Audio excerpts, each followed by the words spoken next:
ਸਤਿ ਸ਼੍ਰੀ ਅਕਾਲ ਪਿਆਰੇ ਦੋਸਤੋ, ਮੈਂ ਕੁਲਦੀਪ ਕੌਰ ਚੱਠਾ ਅੱਜ ਤੁਹਾਡੇ ਸਾਹਮਣੇ ਕਹਾਣੀ ਪੇਸ਼ ਕਰਨ ਜਾ ਰਹੀ ਹਾਂ ਸੂਰੇ, ਜੋ ਕਿ ਗੁਰਦਿਆਲ ਦਲਾਲ ਜੀ ਦੁਆਰਾ ਲਿਖੀ ਗਈ ਹੈ। ਪਹੋ ਫੁੱਟਦੀ ਸਾਰ ਹੀ ਗੁਰਦੁਆਰੇ ਵਿੱਚ ਨੱਥਾ ਸਿੰਘ ਭਾਈ ਜੀ ਨੇ ਘੜਿਆਲ ਵਜਾਈ, ਜਿਸ ਦੀ ਆਵਾਜ਼ ਸਾਰੇ ਪਿੰਡ ਉੱਤੋਂ ਟੁਣਕਦੀ ਲੰਘ ਗਈ। ਲੋਕਾਂ ਦੀ ਜਾਗ ਖੁੱਲ੍ਹ ਗਈ। ਸੰਗਰਾਂਦ ਦਾ ਦਿਹਾੜਾ ਸੀ। ਇਸ ਦਿਨ ਪਿੰਡ ਦੇ ਲੋਕ ਤੜਕੇ ਉੱਠਦੇ ਵੀ, ਨਹਾਉਂਦੇ ਧੋਂਦੇ ਵੀ ਤੇ ਸਾਫ਼ ਸੁਥਰੇ ਕੱਪੜੇ ਪਾ ਕੇ ਗੁਰਦੁਆਰੇ ਵੀ ਜ਼ਰੂਰ ਜਾਂਦੇ। ਕਈ ਤਾਂ 2 ਪੈਸੇ ਚੜ੍ਹਾ ਕੇ ਮਹੀਨੇ ਭਰ ਦੀਆਂ ਭੁੱਲਾਂ ਇਸੇ ਦਿਨ ਬਖਸ਼ਾਉਂਦੇ। ਭਾਈ ਜੀ ਤੇ ਉਹਦੀ ਘਰਵਾਲੀ ਮਾਈ ਸ਼ਿੰਦਰ ਕੌਰ ਅੱਜ 2:30-3 ਵਜੇ ਦੇ ਉੱਠੇ ਹੋਏ ਸਨ ਤੇ ਉਹਨਾਂ ਨੇ ਇਸ ਦਿਹਾੜੇ ਨਾਲ ਸੰਬੰਧਿਤ ਕਈ ਕੰਮ ਨਿਪਟਾ ਦਿੱਤੇ ਸਨ। ਝਾੜੂ ਮਾਰ ਕੇ ਗੁਰਦੁਆਰੇ ਦੇ ਅੰਦਰ ਅਤੇ ਬਾਹਰ ਬਰਾਂਡੇ ਵਿੱਚ ਨਿੰਬ ਦੀਆਂ ਸਫਾਂ ਵਿਛਾ ਦਿੱਤੀਆਂ ਸਨ। ਖੂਹ 'ਚੋਂ ਪਾਣੀ ਕੱਢ ਸਾਰੇ ਵਿਹੜੇ ਵਿੱਚ ਛਿੜਕਾਅ ਕਰ ਦਿੱਤਾ ਸੀ। ਨਿਸ਼ਾਨ ਸਾਹਿਬ ਦੇ ਥੜੇ ਨੂੰ ਇਸ਼ਨਾਨ ਕਰਵਾ ਚੌਥੇ ਪੌੜੇ ਦੀ ਸੰਗਤ ਦੇ ਬੈਠਣ ਲਈ ਬਾਹਰਲੀ ਕੰਧ ਨਾਲ ਪੁਰਾਣੇ ਡੋਲੇ ਵਿਛਾ ਦਿੱਤੇ ਸਨ। ਦੇਗ ਵਾਸਤੇ ਆਟਾ, ਗੁੜ ਅਤੇ ਘੀ ਜੋਖ ਕੇ ਅਲਮਾਰੀ ਵਿੱਚ ਧਰ ਦਿੱਤਾ ਸੀ। ਫਿਰ ਮਾਈ ਸ਼ਿੰਦਰ ਕੌਰ ਨੇ ਕੀਲੀ ਤੋਂ ਲਾਲਟਨ ਲਾਹੀ ਤੇ ਗ੍ਰੰਥ ਸਾਹਿਬ ਲਾਗੇ ਸਟੂਲੀ ਤੇ ਧਰ ਕੇ ਬੱਤੀ ਉੱਚੀ ਕਰ ਦਿੱਤੀ। ਉਹ ਰੁਮਾਲੇ ਅਤੇ ਗੱਦੀਆਂ ਚੁੱਕ ਮਹਾਰਾਜ ਦਾ ਪ੍ਰਕਾਸ਼ ਕਰਨ ਲਈ ਭਾਈ ਜੀ ਦੀ ਮਦਦ ਕਰਨ ਲੱਗੀ। ਭਾਈ ਜੀ ਨੇ ਵਾਕ ਲਿਆ ਤੇ ਜਪਜੀ ਸਾਹਿਬ ਦਾ ਪਾਠ ਕਰਨ ਲੱਗ ਪਿਆ। ਮਾਈ ਇੱਕ ਕੜਛੇ ਵਿੱਚ ਅੰਗਿਆਰੀ ਰੱਖ ਗੁੱਗਲ ਦੀ ਧੂਫ ਉੱਤੇ ਪਾ ਕੇ ਗੁਰਦੁਆਰੇ ਦੇ ਅੰਦਰ ਅਤੇ ਬਾਹਰ ਗੇੜਾ ਕੱਢ ਆਈ। 1-2 ਹੋਰ ਨਿੱਕੇ ਮੋਟੇ ਕੰਮ ਮੁਕਾ ਕੇ ਉਹ ਗ੍ਰੰਥ ਸਾਹਿਬ ਦੇ ਮੂਹਰੇ ਚੌਂਕੜੀ ਮਾਰ ਹੱਥ ਜੋੜ ਕੇ ਬੈਠ ਗਈ ਤੇ ਅੱਖਾਂ ਮੂੰਦ ਲਈਆਂ। ਥੋੜ੍ਹੀ ਦੇਰ ਮਗਰੋਂ ਕਾਲੀ ਗੁਰਦਿੱਤਾ ਵਾਹਿਗੁਰੂ ਵਾਹਿਗੁਰੂ ਕਰਦਾ ਲੰਗ ਮਾਰਦਾ ਗੁਰਦੁਆਰੇ ਅੰਦਰ ਆ ਵੜਿਆ ਤੇ ਮੱਥਾ ਟੇਕ ਕੇ ਜੋਤ ਵਿੱਚ ਦੇਸੀ ਘੀ ਪਾਉਣ ਲੱਗ ਪਿਆ। ਜਪਜੀ ਸਾਹਿਬ ਦੀ ਸਮਾਪਤੀ ਕਰਕੇ ਨੱਥਾ ਸਿੰਘ ਭਾਈ ਜੀ ਉੱਠ ਖੜਾ ਹੋਇਆ ਤੇ ਉਹਦੀ ਥਾਂ ਗੁਰਦਿੱਤਾ ਜਾ ਬੈਠਾ ਤੇ ਉੱਚੀ ਸੁਰ ਵਿੱਚ ਸੁਖਮਣੀ ਸਾਹਿਬ ਦਾ ਪਾਠ ਸ਼ੁਰੂ ਕਰ ਦਿੱਤਾ। ਉਸੇ ਸਮੇਂ ਦੁੱਧ ਦੀ ਗੜਵੀ ਚੁੱਕੀ ਦਰਿਆ ਸਿੰਘ ਪੁੱਜ ਗਿਆ। ਮੱਥਾ ਟੇਕਣ ਮਗਰੋਂ ਉਹ ਖੂਹ ਤੇ ਗਿਆ ਤੇ ਪਾਣੀ ਦਾ ਪੀਪਾ ਭਰ ਲਿਆਇਆ। ਪਾਣੀ ਵਿੱਚ ਦੁੱਧ ਮਿਲਾਇਆ ਤੇ ਬਾਹਰ ਪਿੱਪਲ ਹੇਠ ਬਣੀਆਂ ਸ਼ਹੀਦਾਂ ਦੀਆਂ ਸਮਾਧਾਂ ਨੂੰ ਇਸ਼ਨਾਨ ਕਰਾਉਣ ਲੱਗ ਪਿਆ। ਤਦੇ ਸਿਰ ਤੇ ਪੰਨਾ ਲਪੇਟੀ ਗੋਗਣਿਆਂ ਦਾ ਦੀਨ ਦਿਆਲ ਵੀ ਆ ਪੁੱਜਾ। ਉਸਨੇ ਸਮਾਧਾਂ ਮੂਹਰੇ ਆਟੇ ਦੇ ਚਿਰਾਗ ਜਲਾਏ ਤੇ ਦਰਿਆ ਸਿੰਘ ਨੂੰ ਕਹਿਣ ਲੱਗਾ, ਤਾਇਆ ਸਿਆਂ ਕੀ ਬਣੂ ਹੁਣ ਮੁਸਲਮਾਨਾਂ ਦਾ? ਵੱਢ ਟੁੱਕ ਦੀਆਂ ਨਿੱਤ ਖਬਰਾਂ ਸੁਣਦੇ ਆ ਸਾਊਆ। ਅੱਗ ਤਾਂ ਭੜਕੀ ਹੋਈ ਏ, ਪਰ ਜੇ ਪਿੰਡ ਦੇ ਲੋਕ ਏਕਾ ਕਰ ਲੈਣ, ਬਾਹਰਲਾ ਬੰਦਾ ਪਿੰਡ ਵਿੱਚ ਵੜਨ ਦੀ ਜੁਰਤ ਨਹੀਂ ਕਰ ਸਕਦਾ। ਤਾਇਆ ਰੋਣਾ ਤਾਂ ਇਹੀ ਆ ਬਈ ਕਈ ਬੰਦੇ ਏਕਾ ਚਾਹੁੰਦੇ ਨਹੀਂ, ਐਵੇਂ ਭੂਸਰੇ ਫਿਰਦੇ ਨੇ। ਆਖੇ ਭਜਾਓ ਇਹਨਾਂ ਨੂੰ, ਤਮਾਸ਼ਾ ਦੇਖਣ ਵਾਲਾ ਮਲੱਖ ਵੀ ਹੈਗਾ ਏ।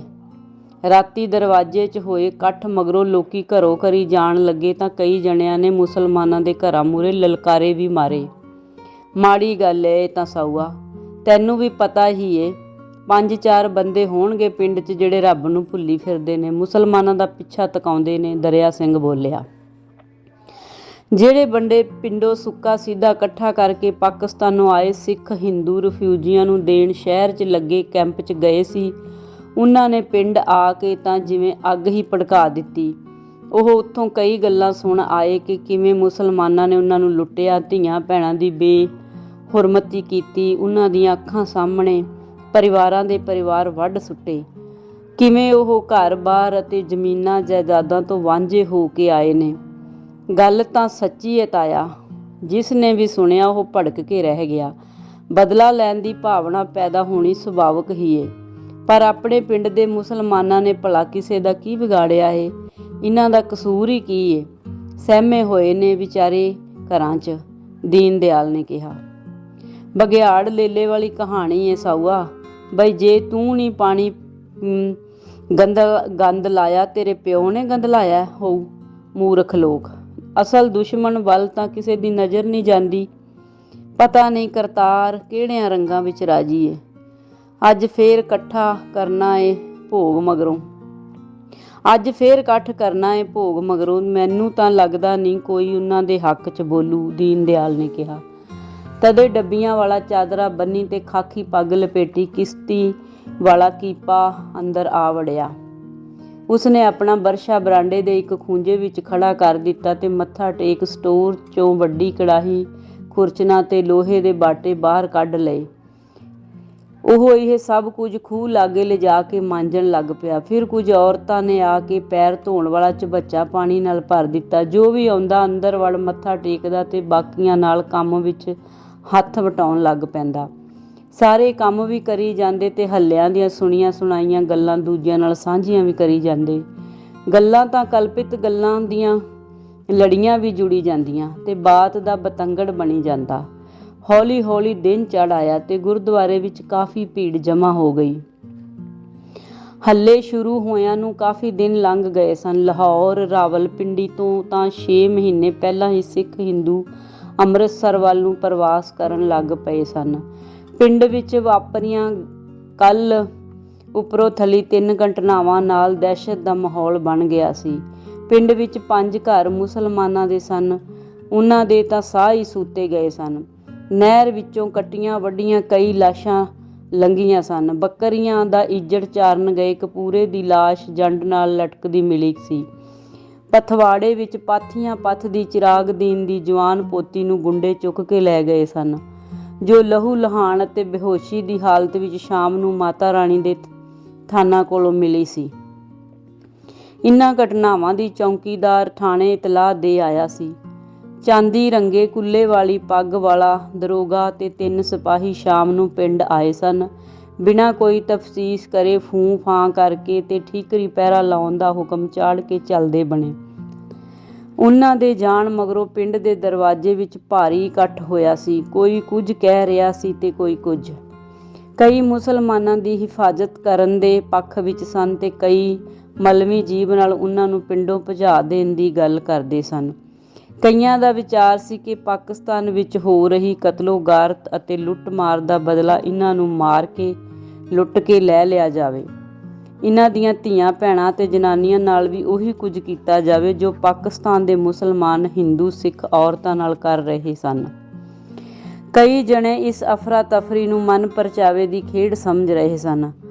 ਉਹ ਇਹ ਫੈਸਲੇ ਵੀ ਲੈ ਰਹੇ ਸਨ ਕਿ ਕਿਹੜੀ ਮੁਸਲਮਾਨ ਔਰਤ ਕਿਹੜੇ ਛੜੇ ਨੂੰ ਦੇਣੀ ਹੈ, ਕਿਸ ਨੇ ਕਿਹੜਾ ਘਰ ਸਾਂਭਣਾ ਹੈ। ਇਸੇ ਇਕੱਠ ਵਿੱਚ ਭੇਡੂਆਂ ਦੇ ਇਹ ਗੱਲ ਦੱਸੀ ਸੀ ਕਿ ਕਪੂਰੇ ਨੂੰ ਮਾਰਨ ਵਾਲੇ ਅਤੇ ਕੁੜੀ ਨਾਲ ਜ਼ਬਰ ਜਨਾਹ ਕਰਨ ਵਾਲੇ ਬੰਦਿਆਂ ਦੀਆਂ ਪੈੜਾਂ ਪਿੰਡ ਵਿੱਚ ਵੜਦੀਆਂ ਸਨ।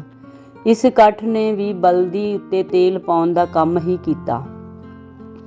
ਅੰਤ ਵਿੱਚ ਇਹੋ ਫੈਸਲਾ ਹੋਇਆ ਕਿ ਕੱਲ੍ਹ ਸੰਗਰਾਂਦ ਵਾਲੇ ਦਿਨ ਗੁਰਦੁਆਰੇ ਵਿੱਚ ਸਾਧ ਸੰਗਤ ਦੀ ਮੌਜੂਦਗੀ ਵਿੱਚ ਪਿੰਡ ਦੇ ਮੁਸਲਮਾਨਾਂ ਬਾਰੇ ਕੋਈ ਨੀਤੀ ਤੈਅ ਕੀਤੀ ਜਾਵੇ। ਸਾਰੇ ਮੁਸਲਮਾਨਾਂ ਨੂੰ ਵੀ ਆਦੇਸ਼ ਦਿੱਤਾ ਗਿਆ ਸੀ ਕਿ ਉਹ ਆਪਣੇ ਟੱਬਰਾਂ ਸਮੇਤ ਗੁਰਦੁਆਰਾ ਸਾਹਿਬ ਪਹੁੰਚਣ। ਸਾਰਿਆਂ ਨੂੰ ਦੱਸ ਦੇਣ ਲਈ ਜਵਾਲਾ ਸਿੰਘ ਨੇ ਨੂਰਦੀਨ ਨੂੰ ਆਖ ਦਿੱਤਾ ਸੀ। ਉਹ ਹੱਥ ਜੋੜ ਸਿਰ ਝੁਕਾ ਕੇ ਬੋਲਿਆ ਸੀ, ਸਰਦਾਰ ਬਹਾਦਰੋ, ਗੋਲੀ ਕਿਹਦੀ ਤੇ ਗਹਿਣੇ ਕਿਹਦੇ? ਤੁਹਾਡਾ ਦਿੱਤਾ ਹੀ ਖਾਂਦੇ ਹਾਂ ਮਾਲਕੋ। ਅਸੀਂ ਇੱਥੇ ਜੰਮੇ ਹਾਂ, ਇੱਥੇ ਹੀ ਮਰਨਾ ਚਾਹਾਂਗੇ। ਤੁਸੀਂ ਸਾਡੇ ਆਪਣੇ ਹੋ। ਮੈਂ ਸਾਰੇ ਭਾਈਚਾਰੇ ਨੂੰ ਕੱਲ੍ਹ ਗੁਰਦੁਆਰੇ ਲੈ ਕੇ ਆਵਾਂਗਾ। ਸਾਡੀ ਰਾਖੀ ਤੁਸੀਂ ਹੀ ਕਰਨੀ ਹੈ, ਸਾਡਾ ਭਲਾ ਤੁਸੀਂ ਹੀ ਸੋਚਣਾ ਹੈ। ਅੱਲਾ ਖੈਰ ਕਰੇ। ਤੇ ਅੱਜ ਵੀ ਮੁਸਲਮਾਨਾਂ ਵਿੱਚੋਂ ਸਭ ਤੋਂ ਪਹਿਲਾਂ ਨੂਰਦੀਨ ਤੇ ਉਹਦਾ ਟੱਬਰ ਗੁਰਦੁਆਰੇ ਪੁੱਜਾ ਸੀ। ਸਾਰਿਆਂ ਨੇ ਨਹਾ ਧੋ ਕੇ ਰੰਗ ਬਿਰੰਗੇ ਲੀੜੇ ਪਾਏ ਹੋਏ ਸਨ ਤੇ ਬੜੀ ਸ਼ਰਧਾ ਨਾਲ ਗ੍ਰੰਥ ਸਾਹਿਬ ਮੂਹਰੇ ਮੱਥਾ ਟੇਕ ਕੇ ਗੁਰਦੁਆਰੇ ਵਿੱਚ ਬੈਠ ਗਏ ਸਨ। ਬਾਕੀ ਮੁਸਲਮਾਨ ਭਾਈਚਾਰਾ ਜੱਕੋ ਤੱਕੀ ਵਿੱਚ ਕਾਫੀ ਲੇਟ ਆਇਆ। ਉਹਨਾਂ 'ਚੋਂ ਕਈਆਂ ਨੂੰ ਧੁੜਕੂ ਸੀ ਕਿ ਇੱਥੇ ਵੀ ਉਹ ਰਾਤ ਵਾਲੀ ਸੁਆਹ ਹੀ ਉੱਡੇਗੀ। ਉਹਨਾਂ ਦੇ ਹੱਕ ਵਿੱਚ ਕੋਈ ਫੈਸਲਾ ਨਹੀਂ ਹੋਣ ਲੱਗਾ। ਸੁਖਮਣੀ ਸਾਹਿਬ ਦੀ ਸਮਾਪਤੀ ਮਗਰੋਂ ਆਸਾ ਦੀ ਵਾਰ ਦਾ ਕੀਰਤਨ ਸ਼ੁਰੂ ਹੋ ਗਿਆ ਸੀ।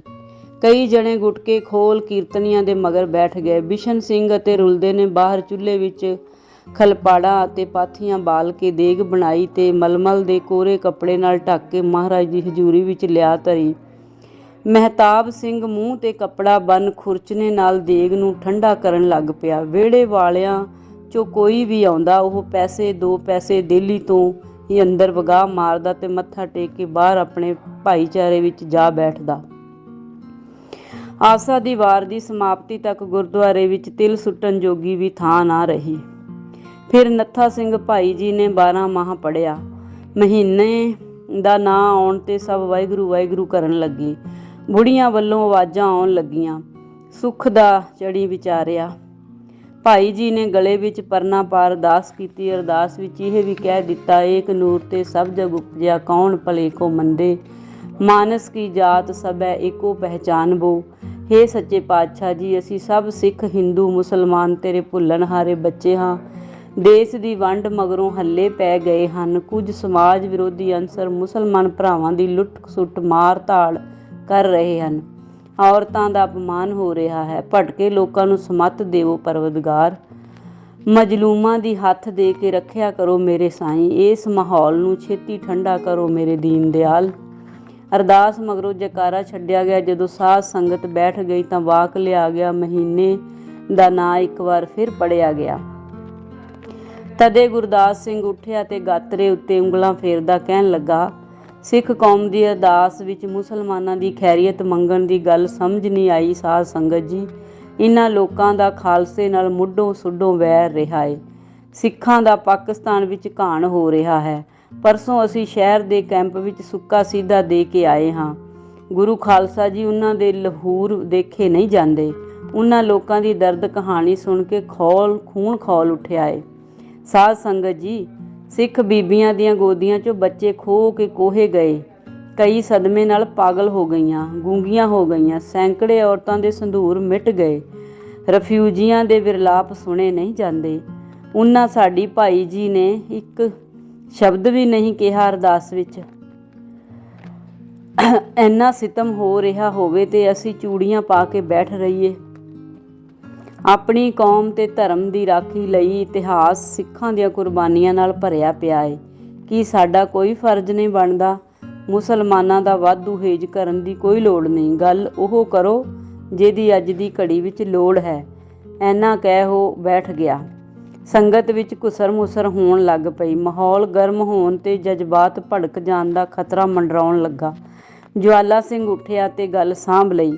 ਉਹ ਕਹਿਣ ਲੱਗਾ, ਭਾਈ ਜੀ ਨੇ ਸਰਬੱਤ ਦਾ ਭਲਾ ਮੰਗਿਆ ਹੈ ਸਾਧ ਸੰਗਤ ਜੀ। ਭੁੱਲੇ ਭਟਕਿਆਂ ਲਈ ਸਮੱਤ ਦੀ ਖੈਰ ਮੰਗੀ ਏ। ਗੁਰਦਾਸ ਸਿੰਘ ਜੀ ਦੇ ਦਿਲ ਨੂੰ ਚੋਟ ਲੱਗਣੀ ਇੱਕ ਸੱਚੇ ਗੁਰੂ ਦੇ ਸਿੱਖ ਦਾ ਦਰਦ ਹੈ। ਮੈਨੂੰ ਵੀ ਇਹ ਚੋਟ ਲੱਗੀ ਹੈ। ਪਰ ਕਿਸੇ ਭੋਲੇ ਭਾਲੇ ਤੇ ਬੇਗੁਨਾਹ ਬੰਦੇ ਦੀ ਜਾਨ ਲੈ ਲੈਣੀ ਕੋਈ ਬਹਾਦਰੀ ਨਹੀਂ ਹੁੰਦੀ। ਮਹਾਰਾਜ ਦਾ ਫਰਮਾਨ ਹੈ ਨਾ, ਕੋ ਵੇਰੀ ਨਾ ਕੋ ਵੈਰੀ ਨਾਹੇ ਬੇਗਾਨਾ, ਸਗਲ ਸੰਗ ਹਮਕੋ ਬਨਿਆਈ। ਦੀਨ ਦੁਖੀ ਚਾਹੇ ਕਿਸੇ ਮਜ਼ਹਬ ਦਾ ਹੋਵੇ, ਉਹਦੀ ਰੱਖਿਆ ਕਰਨੀ ਸਾਡੇ ਧਰਮ ਦਾ ਫਲਸਫਾ ਹੈ। ਵੀਰੋ, ਸ਼ਹਿਰ ਵਿੱਚ ਕੈਂਪ ਦੇ ਲੰਗਰ ਵਾਸਤੇ ਸੁੱਕਾ ਸੀਧਾ ਪਹੁੰਚਾਉਣ ਗਏ ਅਮਰੀਕ ਸਿੰਘ ਦੇ ਫਰਿਆਂਦ ਦਿਆਲੀ ਨੇ ਮੈਨੂੰ ਇੱਕ ਘਟਨਾ ਸੁਣਾਈ ਜਿਸ ਨੇ ਮੇਰਾ ਅੰਦਰ ਹਲੂਣ ਕੇ ਰੱਖ ਦਿੱਤਾ। ਇੱਕ ਬਜ਼ੁਰਗ ਸਿੱਖ ਵੀ ਉਸ ਕੈਂਪ ਵਿੱਚ ਠਹਿਰਿਆ ਹੋਇਆ ਸੀ, ਜਿਸ ਦੇ ਪਰਿਵਾਰ ਦੇ ਸਾਰੇ 8 ਬੰਦੇ ਹੱਲਿਆਂ ਦੀ ਭੇਂਟ ਚੜ੍ਹ ਗਏ ਸਨ। ਉਸ ਦਾ ਇੱਕੋ ਇੱਕ ਬੱਚਾ, ਖਾਨਦਾਨ ਦਾ ਵਾਰਸ, ਉਹਦਾ ਪੋਤਾ, ਮਗਰੋਂ ਇੱਕ ਜਨੂਨੀ ਦੇ ਵਰਸ਼ੇ ਦਾ ਸ਼ਿਕਾਰ ਹੋ ਗਿਆ ਸੀ। ਜਦੋਂ ਇੱਧਰੋਂ ਮੁਸਲਮਾਨਾਂ ਨਾਲ ਭਰੀ ਲਾਹੌਰ ਜਾ ਰਹੀ ਗੱਡੀ ਨਹਿਰ ਦੇ ਪੁਲ ਉੱਤੇ ਰੋਕ ਕੇ ਮੁਸਲਮਾਨ ਔਰਤਾਂ, ਮਰਦਾਂ ਤੇ ਬੱਚਿਆਂ ਦੀਆਂ ਵੱਢ ਟੁੱਕ ਕੀਤੀ ਗਈ ਤਾਂ ਭਾਣਾ ਮੰਨ ਕੇ ਗੁੰਮਸੁੰਮ ਹੋਏ ਉਸ ਬਜ਼ੁਰਗ ਸਿੱਖ ਦਾ ਖੂਨ ਵੀ ਖੌਲ ਉੱਠਿਆ। ਉਸ ਨੇ ਬਰਸ਼ਾ ਚੁੱਕਿਆ ਤੇ ਪੁਲ ਉੱਤੇ ਪਹੁੰਚ ਗਿਆ। ਉੱਥੇ ਹਾਹਾਕਾਰ ਮਚੀ ਪਈ ਸੀ। ਲੋਕ ਖੂਨ ਨਾਲ ਲਿਬੜੀਆਂ ਕਿਰਪਾਨਾਂ, ਬਰਸ਼ੇ ਚੁੱਕੀ ਡੱਬਿਆਂ ਵਿੱਚ ਘੁੰਮ ਕੇ ਕਤਲ ਕਰ ਰਹੇ ਸਨ ਤੇ ਲੁੱਟ ਖਸੁੱਟ ਕਰ ਰਹੇ ਸਨ। ਮੁਸਲਮਾਨ ਬੱਚਿਆਂ ਬੀਵੀਆਂ ਸਮੇਤ ਨਹਿਰ ਵਿੱਚ ਛਾਲਾਂ ਮਾਰ ਰਹੇ ਸਨ। ਬਜ਼ੁਰਗ ਬਰਸ਼ਾ ਚੁੱਕੀ ਇੱਕ ਡੱਬੇ ਵਿੱਚ ਵੜਿਆ। ਉੱਥੇ ਲਾਸ਼ਾਂ ਦੇ ਢੇਰ ਅਤੇ ਜ਼ਖਮੀਆਂ ਦੀ ਹਾਲ ਦਵਾਈ ਸੁਣੋ ਆਪ ਵੀ ਰੋਣ ਲੱਗ ਪਿਆ। ਬਰਸ਼ਾ ਨਹਿਰ ਵਿੱਚ ਵਗਾਹ ਮਾਰਿਆ ਤੇ ਮੋਈ ਪਈ ਇੱਕ ਔਰਤ ਦੀਆਂ ਛਾਤੀਆਂ ਚੂੰਡਦਾ ਨਿੱਕਾ ਜਿਹਾ ਬੱਚਾ ਚੁੱਕ ਕੇ ਉਹ ਡੱਬੇ 'ਚੋਂ ਉੱਤਰ ਆਇਆ। ਉਹ ਉੱਚੀ ਉੱਚੀ ਚੀਕਣ ਲੱਗਾ, ਨਾ ਮਾਰੋ, ਨਾ ਮਾਰੋ, ਓਏ ਇਹਨਾਂ ਵਿਚਾਰਿਆਂ ਦਾ ਕੋਈ ਦੋਸ਼ ਨਹੀਂ। ਸਾਧ ਸੰਗਤ ਜੀ, ਜਿਵੇਂ ਉਸ ਬਜ਼ੁਰਗ ਦਾ ਪਰਿਵਾਰ ਬੇਸਹਾਰਾ ਸੀ, ਇਹ ਲੋਕ ਵੀ ਤਾਂ ਬੇਸਹਾਰਾ ਹੀ ਹਨ। ਉਸ ਦੀ ਗੱਲ ਸੁਣ ਕੇ ਕੋਈ ਜਣਾ ਬੋਲਿਆ, ਸਿੱਖਾਂ ਨੇ ਤਾਂ ਇੱਕੋ ਗੱਡੀ ਦੇ ਮੁਸਲਮਾਨ ਵੱਢੇ। ਉੱਧਰੋਂ 3 ਗੱਡੀਆਂ ਭਰ ਕੇ ਆਈਆਂ ਸਨ ਲਾਸ਼ਾਂ ਦੀਆਂ। ਜਵਾਲਾ ਸਿੰਘ ਜੀ, ਉਹਨਾਂ ਦੀ ਵੀ ਗੱਲ ਕਰੋ, ਕੋਈ ਕਿਵੇਂ ਸਬਰ ਕਰ ਲਵੇ। ਸਮਝਣ ਦੀ ਕੋਸ਼ਿਸ਼ ਕਰੋ ਭਰਾਵੋ, ਜਵਾਲਾ ਸਿੰਘ ਬੋਲਿਆ। ਜੋ ਮਾਰਨ ਵਾਲਾ ਹੈ ਉਸ ਦਾ ਧਰਮ ਕੋਈ ਨਹੀਂ ਹੁੰਦਾ ਤੇ ਨਾ ਉਹ ਰੱਬ ਤੋਂ ਡਰਦਾ ਹੈ। ਦਰਅਸਲ ਉਹਦਾ ਰੱਬ ਕੋਈ ਹੁੰਦਾ ਹੀ ਨਹੀਂ। ਅਸੀਂ ਸਭ ਉਸੇ ਪ੍ਰਭੂ ਦੇ ਜਾਏ ਹਾਂ। ਉਹਨੂੰ ਕੋਈ ਅੱਲਾ ਕਹਿ ਲਵੇ, ਰੱਬ ਕਹਿ ਲਵੇ, ਕੋਈ ਫਰਕ ਨਹੀਂ ਪੈਂਦਾ। ਤੇ ਅਸੀਂ ਕਿਹਦੇ ਜਾਏ ਹੈਗੇ ਆ ਜੀ। ਸਾਡਾ ਕੋਈ ਨਾਂ ਹੀ ਨਹੀਂ ਲੈਂਦਾ। ਸਾਡੇ ਗੁਰੂ ਦੀ ਬਾਣੀ ਗੁਰੂ ਗ੍ਰੰਥ ਸਾਹਿਬ ਵਿੱਚ ਦਰਜ ਏ। ਤੁਸੀਂ ਸਾਨੂੰ ਮਾੜੀਆਂ ਜਾਤਾਂ ਕਹਿ ਕੇ ਗੁਰਦੁਆਰੇ ਵਿੱਚ ਵੜਨ ਤੋਂ ਵੀ ਰੋਕਦੇ ਹੋ। ਅੰਦਰ ਤੁਸੀਂ ਕੀ ਗੱਲਾਂ ਕਰ ਰਹੇ ਹੋ? ਬਾਹਰ ਬੈਠਿਆਂ ਨੂੰ ਤਾਂ ਸਾਨੂੰ ਉਹ ਵੀ ਨਹੀਂ ਸੁਣਦੀਆਂ। ਚੌਥੇ ਪੌੜੇ ਵਾਲਾ ਸੋਮਾ ਗੁਰਦੁਆਰੇ ਦੀ ਦੇਹਲੀ ਕੋਲ ਆ ਕੇ ਬੋਲਣ ਲੱਗ ਪਿਆ। ਓਏ ਪਹਿਲਾਂ ਇੱਕ ਮਸਲਾ ਤਾਂ ਕੰਢੇ ਲੱਗ ਲੈਣ ਦਿਓ, ਕਿਸੇ ਨੇ ਕਿਹਾ। ਜੇ ਮੁਸਲਮਾਨ ਅੰਦਰ ਬੈਠ ਸਕਦੇ ਨੇ ਤਾਂ ਅਸੀਂ ਵੀ ਅੰਦਰ ਬੈਠ ਸਕਦੇ ਹਾਂ। ਕਿਉਂ ਬਈ, ਇਹ ਸਿਉਨੇ ਦੇ ਬਣੇ ਹੋਏ ਆ, ਸਾਥੋਂ ਤੁਹਾਨੂੰ ਮੁਸਕ ਆਉਂਦਾ? ਸੋਮੇ ਲਾਗੇ ਖੜਾ ਖੁਸ਼ੀਆ ਬੋਲਿਆ। ਬਿਲਕੁਲ ਜਾਇਜ਼ ਗੱਲ ਹੈ ਤੁਹਾਡੀ ਵੀ, ਪਰ ਹੁਣ ਵੀਰੋ ਤੁਸੀਂ ਬੈਠ ਜਾਓ, ਇੱਕ ਮਸਲਾ ਹੱਲ ਹੋ ਜਾਵੇ ਅਜੇ। ਜੀਤਾ ਨਗੋਚੀ ਬੋਲਿਆ। ਉਹ ਦੋਨੋਂ ਉੱਥੇ ਹੀ ਬੈਠ ਗਏ। ਜਵਾਲਾ ਸਿੰਘ ਫਿਰ ਬੋਲਣ ਲੱਗਾ। ਇਹ ਅਲੱਗ-ਅਲੱਗ ਭੇਖ ਕਿ ਫਲਾਣਾ ਸਿੱਖ ਹੈ, ਢਿਮਕਾ ਮੁਸਲਮਾਨ ਹੈ, ਅਮਕਾ ਚੌਥੇ ਪੌੜੇ ਵਾਲਾ ਏ, ਸਭ ਬੰਦੇ ਦੇ ਬਣਾਏ ਹੋਏ ਨੇ। ਜਵਾਲਾ ਸਿਆਂ ਤੁਸੀਂ ਕੀ ਬੋਲੀ ਜਾ ਰਹੇ ਹੋ? ਕੱਲ ਇਕੱਠ ਵਿੱਚ ਵੀ ਤੁਸੀਂ ਬੇਥਵੀਆਂ ਮਾਰਦੇ ਰਹੇ, ਸਿੱਖੀ ਨੂੰ ਭੇਖ ਆਖੀ ਜਾ ਰਹੇ ਹੋ। ਸਿੱਖੀ ਦੀ ਆਣ ਸ਼ਾਨ ਕਾਇਮ ਰੱਖਣ ਲਈ ਸਿੰਘਾਂ ਨੇ ਕਿੰਨੀਆਂ ਕੁਰਬਾਨੀਆਂ ਦਿੱਤੀਆਂ। ਸਿੰਘ ਕਿਵੇਂ ਸਜਾਏ ਸਨ ਮੇਰੇ ਬਾਜਾਂ ਵਾਲੇ ਨੇ, ਕੁਝ ਚੇਤਾ ਹੈ ਤੁਹਾਨੂੰ? ਗੁਰਦਾਸ ਸਿੰਘ ਬੋਲਿਆ। ਮਹਾਰਾਜ ਦੀ ਤਾਬਿਆ ਚੌਰ ਫੜੀ ਬੈਠਾ ਨੱਥਾ ਸਿੰਘ ਭਾਈ ਜੀ ਬੋਲਿਆ। ਤੁਸੀਂ ਜਵਾਲਾ ਸਿੰਘ ਜੀ ਦੀ ਭਾਵਨਾ ਸਮਝੋ। ਗੁਰਦਾਸ ਸਿੰਘ ਜੀ, ਇਸ ਤਰ੍ਹਾਂ ਬੋਲਣ ਨਾਲ ਕੋਈ ਗੱਲ ਵੀ ਸਿਰੇ ਨਹੀਂ ਲੱਗਣੀ। ਹੁਣ ਦੂਜਿਆਂ ਨੂੰ ਵੀ ਸੁਣੋ, ਉਹ ਕੀ ਕਹਿਣਾ ਚਾਹੁੰਦੇ ਨੇ। ਸਿੱਖ ਹਿੰਦੂਆਂ ਦੇ ਕਤਲ ਕਰਕੇ ਲਾਸ਼ਾਂ ਗੱਡੀ ਵਿੱਚ ਇੱਧਰ ਭੇਜ ਦੇਣੀਆਂ ਕੋਈ ਬਹਾਦਰੀ ਦਾ ਕਾਰਨਾਮਾ ਨਹੀਂ ਸੀ, ਤੇ ਜਵਾਬ ਵਿੱਚ ਆਪਣਿਆਂ ਨੇ ਜੋ ਹਰਕਤ ਕੀਤੀ ਉਹ ਵੀ ਨਿੰਦਣਯੋਗ ਹੈ, ਜਵਾਲਾ ਸਿੰਘ ਨੇ ਕਿਹਾ। ਹੋਰ ਮੁਸਲਮਾਨਾਂ ਦੇ ਗਲਾਂ ਵਿੱਚ ਹਾਰ ਪਾਉਂਦੇ ਕਿ ਹੁਣ ਇਹਨਾਂ ਨੂੰ ਸਿਰੋਪੇ ਦਈਏ ਬਈ ਤੁਹਾਡੀ ਕੌਮ ਦੇ ਬੰਦਿਆਂ ਨੇ ਬੜਾ ਚੰਗਾ ਕੰਮ ਕੀਤਾ ਹੈ। ਮਿਸਤਰੀ ਜੀ, ਕੁਝ ਹੋਸ਼ ਕਰੋ। ਵਡੇਵਿਆਂ ਖਾਣਿਆਂ ਦਾ ਮੁਕੰਦੀ ਛੜਾ ਬੋਲਿਆ। ਤੁਸੀਂ ਮੁਕੰਦ ਸਿੰਘ ਜੀ, ਮਿਹਰਬਾਨੀ ਕਰਕੇ ਮੈਨੂੰ ਬੋਲਣ ਦਿਓ। ਅਸੀਂ ਅੱਗ ਭੜਕਾਉਣੀ ਨਹੀਂ, ਠੰਡੀ ਕਰਨੀ ਹੈ। ਦੋਨਾਂ ਪਾਸੇ ਗਲਤ ਅਨਸਰ ਹਾਲਾਤ ਵਿਗਾੜ ਰਹੇ ਨੇ ਤੇ ਆਪਣੀਆਂ ਰੋਟੀਆਂ ਸੇਕ ਰਹੇ ਨੇ। ਦੇਖ ਲਓ ਤੁਹਾਡੇ ਸਾਹਮਣੇ, ਜਿਨ੍ਹਾਂ ਕਦੀ ਕੁੱਤੇ ਦੇ ਸੋਟੀ ਨਹੀਂ ਸੀ ਮਾਰੀ, ਉਹ ਬਰਸ਼ੇ ਕਿਰਪਾਨਾਂ ਚੁੱਕੀ ਫਿਰ ਰਹੇ ਨੇ। ਇਹ ਜੋ ਮਹਾਰਾਜ ਦੀ ਹਜ਼ੂਰੀ ਵਿੱਚ ਘਬਰਾਏ ਤੇ ਡੌਰ ਭੌਰ ਹੋਏ ਬੈਠੇ ਨੇ, ਇਹਨਾਂ ਵਿਚਾਰਿਆਂ ਨੇ ਕਦੇ ਕਿਸੇ ਦਾ ਕੀ ਵਿਗਾੜਿਆ ਏ?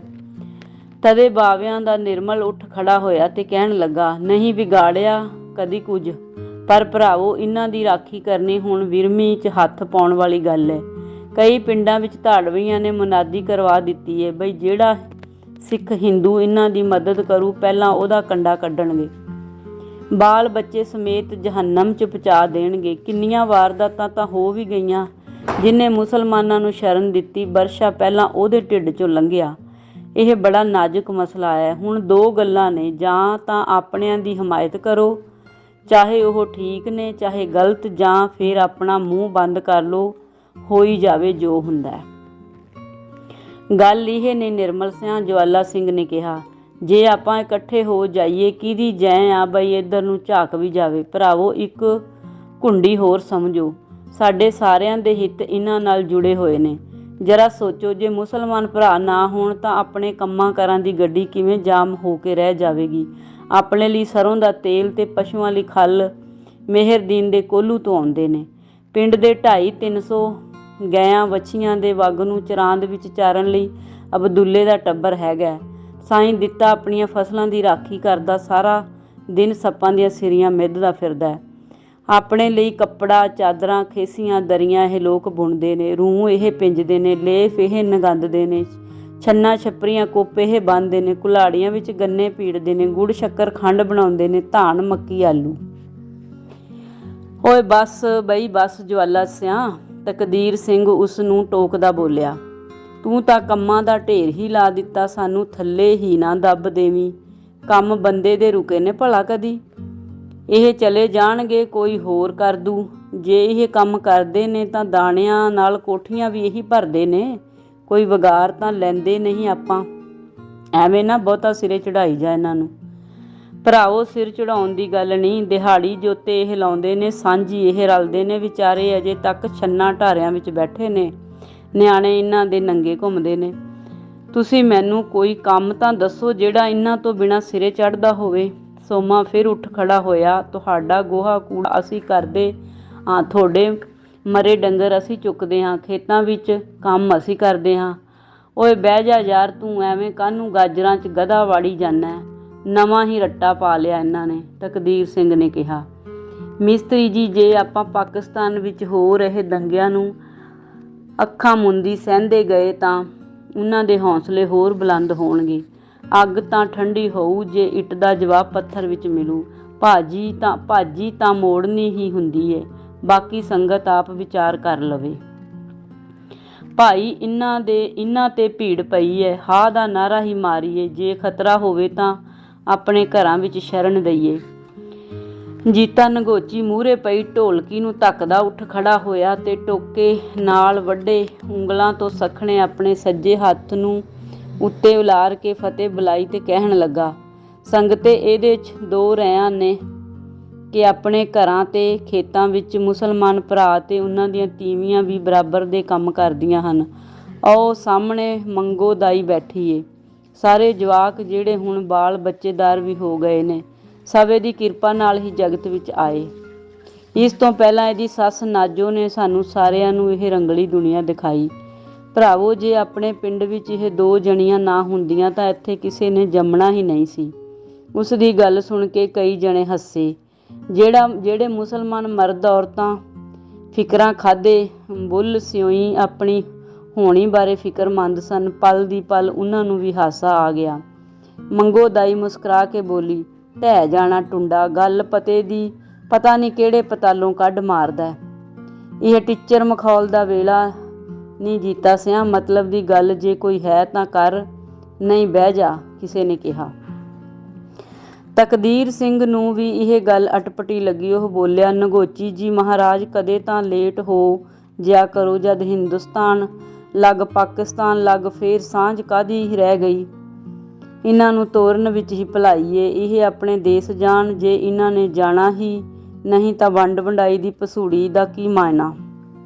ਪਾਕਿਸਤਾਨ ਯਾਰੋ ਆਪਾਂ ਥੋੜ੍ਹੀ ਬਣਾਇਆ ਏ, ਜੀਤਾ ਬੋਲਿਆ। ਸਿਆਸਤਦਾਨਾਂ ਨੇ ਆਪਣੀਆਂ ਰੋਟੀਆਂ ਸੇਕਣ ਲਈ ਅੱਗ ਲਾਈ। ਇਹ ਚਲਾਕ ਅੰਗਰੇਜ਼ ਨੇ ਭਰਾ ਲੜਾ ਦਿੱਤੇ। ਭਰਾਵੋ, ਮੈਂ ਤਾਂ ਇਹੀ ਗੱਲ ਕਹਿੰਦਾ ਹਾਂ ਕਿ ਇਹ ਵਿਚਾਰੇ ਘਰ-ਬਾਰ ਡੰਗਰ ਵੱਛੇ ਛੱਡ ਕੇ ਕਿਉਂ ਜਾਣ?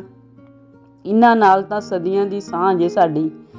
ਇਹਨਾਂ ਨਾਲ ਸਾਡੀ ਕਾਹਦੀ ਸਾਂਝ? ਗੁਰੂ ਸਾਹਿਬਾਨ ਨੇ ਵੀ ਇਹੋ ਕਿਹਾ ਏ ਕਿ ਇਹ ਕੌਮ ਕਦੋਂ ਕਿਸੇ ਦੀ ਮਿੱਤ ਹੋਈ ਏ। ਜਿੰਦਾ ਅਮਲੀ ਚੁੰਨੀਆਂ ਅੱਖਾਂ ਕਰਦਾ ਬੋਲਿਆ, ਸ਼ਰਮ ਕਰ ਓਏ ਜਿੰਦਿਆ, ਰੱਬ ਤੋਂ ਡਰ। ਗੁਰੂ ਸਾਹਿਬ ਨੇ ਐਸਾ ਕੁਝ ਨਹੀਂ ਕਿਹਾ। ਮਨ ਘੜਤ ਛੁਰਲੀਆਂ ਨਹੀਂ ਛੱਡੀ ਦੀਆਂ। ਭਰਾਵੋ, ਜਿਹੜੇ ਲੋਕ ਹਮਲੇ ਕਰਦੇ ਨੇ ਉਹਨਾਂ ਦੀ ਤਾਸੀਰ ਨੂੰ ਸਮਝਣ ਦੀ ਲੋੜ ਹੈ। ਉਹ ਹੈਗੇ ਨੇ ਜਨੂਨੀ, ਲੁਟੇਰੇ ਜਾਂ ਬਲਾਤਕਾਰੀ। ਹੁਣ ਜਿਹੜੇ ਬੰਦਿਆਂ ਨੇ ਕੱਲ੍ਹ ਕਪੂਰੇ ਦੀ ਜਾਨ ਲਈ ਉਹ ਸੀਗੇ ਜਨੂਨੀ, ਜਿਨ੍ਹਾਂ ਨੇ ਲੁੱਟ ਮਾਰ ਕਰਕੇ ਬੰਦੇ ਨਹਿਰ 'ਚ ਰੋੜੇ ਉਹ ਸੀਗੇ ਲੁਟੇਰੇ। ਦੇਖੋ ਭਰਾਵੋ, ਬੱਕਰੀਆਂ ਚਾਰਦੇ ਭਲੇ ਮਾਨਸ ਬੰਦੇ ਨੂੰ ਫੜ ਕੇ ਜੰਡ ਨਾਲ ਫਾਹੇ ਟੰਗ ਦੇਣਾ ਕਿੱਥੋਂ ਦਾ ਇਨਸਾਫ ਏ? ਵਿੱਚੋਂ ਹੀ ਕੋਈ ਬੋਲ ਪਿਆ, ਇਸੇ ਡਰੋਂ ਤਾਂ ਅੱਜ ਬਖਸ਼ੇ ਹੋਣਾ ਨੇ ਮਾਲ ਨਹੀਂ ਛੇੜਿਆ। ਕਹਿੰਦੇ ਜੇ ਬੱਕਰੀਆਂ ਚਾਰਦੇ ਨੂੰ ਮਾਰ ਸਕਦੇ ਨੇ ਤਾਂ ਚੌਣਾਂ ਲਈ ਫਿਰਦੇ ਨਾਲ ਕਿਹੜਾ ਘੱਟ ਗੁਜ਼ਾਰਨਗੇ। ਡੰਗਰ ਰੰਬਣ ਲੱਗੇ ਹੋਏ ਨੇ ਪਿਲਕਣ ਹੇਠ, ਖੁਰਾਂ ਵੱਢ ਖੌਰੂ ਪਾਇਆ ਹੋਇਆ ਏ। ਮੈਨੂੰ ਕੀ ਪਤਾ ਸੀ, ਮੈਂ ਤਾਂ ਸਵੇਰੇ ਗਿਆ ਛੱਡ ਕੇ ਆ ਗਿਆ।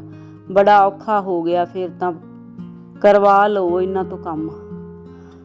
ਮਾਰੋ ਖੌਂਸੜੇ ਤੇ ਭਜਾਓ ਇੱਥੋਂ, ਜਾਣ ਆਪਣੇ ਪਾਕਿਸਤਾਨ ਨੂੰ। ਪਹਿਲਾਂ ਕੜਾਹ ਵਰਤਾਓ ਭਾਈ ਜੀ, ਇਹ ਤਾਂ ਪਾਣੀ 'ਚ ਮਧਾਣੀ ਪੈ ਗਈ। ਕੱਢਣ ਪਾਉਣ ਨੂੰ ਕੁਝ ਨਹੀਂ, ਰਿੜਕੀ ਜਾਓ ਜਿੰਨਾ ਮਰਜ਼ੀ। ਨੌਖਾ ਬੋਲਿਆ, ਆਹੋ ਸੁਣੋ ਬਈ, ਨੌਖ ਸਿੰਘ ਦੀ ਗੱਲ ਲੱਖ ਰੁਪਏ ਦੀ ਆ। ਵੰਡੋ ਬਈ ਦੇਗ, ਠੰਡੀ ਹੋ ਕੇ ਘੀ ਜੰਮ ਰਿਹਾ ਏ। ਇਹ ਤਾਂ ਵਾਧੂ ਦਾ ਜਾਬਾਂ ਦਾ ਭੇੜ ਆ, ਜਿਹਦੀ ਜਿਵੇਂ ਲਿਖੀ ਹੋਈ ਆ ਉਹਨੇ ਉਵੇਂ ਹੀ ਮਰਨਾ। ਮਹਾਰਾਜ ਦੀ ਮਰਜ਼ੀ ਤੋਂ ਬਿਨਾਂ ਪੱਤਾ ਕਿਹੜਾ ਹਿੱਲ ਸਕਦਾ ਹੈ? ਜਿਹਦਾ ਦਾਣਾ ਪਾਣੀ ਇੱਥੇ ਦਾ ਲਿਖਿਆ ਹੋਊ ਉਹਦਾ ਕੋਈ ਵਾਲ ਨਹੀਂ ਵਿੰਗਾ ਕਰ ਸਕਦਾ। ਜਿਹਨੇ ਪਾਕਿਸਤਾਨ ਦਾ ਅੰਨ ਪਾਣੀ ਖਾਣਾ ਹੋਊ ਉਹ ਹਰ ਹੀਲੇ ਉੱਥੇ ਜਾਊ। ਵੰਡੋ ਬਈ ਵੰਡੋ ਕੜਾਹ, ਚੁਬਾਰੇ ਵਾਲਿਆਂ ਦੀ ਬੂਚੀ ਬੋਲਿਆ। ਆਹ ਤਾਂ ਬਈ ਸੁਹਾਗਾ ਹੀ ਫੇਰ ਦਿੱਤਾ ਬੂਚੀ ਨੇ, ਕਿਸੇ ਨੇ ਕਿਹਾ। ਮੈਂ ਤਾਂ ਚੱਲਦਾ ਆਂ, ਡੰਗਰ ਵੱਛੇ ਦਾ ਕਰਾਂ ਕੋਈ ਹੀਲਾ। ਕਿਹੋ ਜਿਹਾ ਦਿਨ ਚੜ੍ਹਿਆ, ਦੇਗ ਦਾ ਭੋਰਾ ਵੀ ਨਸੀਬ ਨਹੀਂ ਹੋਇਆ। ਘੀਰੀ ਉੱਠਿਆ ਤੇ ਬੁੜਬੁੜ ਕਰਦਾ ਮੱਥਾ ਟੇਕ ਕੇ ਬਾਹਰ ਨਿਕਲ ਗਿਆ। 4-5 ਔਰਤਾਂ ਵੀ ਤੰਗ ਆ ਗਈਆਂ। ਉਹ ਆਪਣੀਆਂ ਕੌਲੀਆਂ ਥਾਲੀਆਂ ਚੁੱਕ ਕੇ ਉੱਠ ਖੜੀਆਂ ਹੋਈਆਂ। ਨੱਥਾ ਸਿੰਘ ਭਾਈ ਜੀ ਬੋਲਿਆ, ਬਿਸ਼ਨ ਸਿੰਘ ਜੀ, ਪਹਿਲਾਂ ਦੇਗ ਵਰਤਾ ਦਿਓ। ਬਹਿ ਜਾਓ ਭਾਈ, ਬਹਿ ਜਾਓ। ਦੇਗ ਲੈਣ ਮਗਰੋਂ ਕਾਫੀ ਸੀੜ ਹੋ ਗਈ।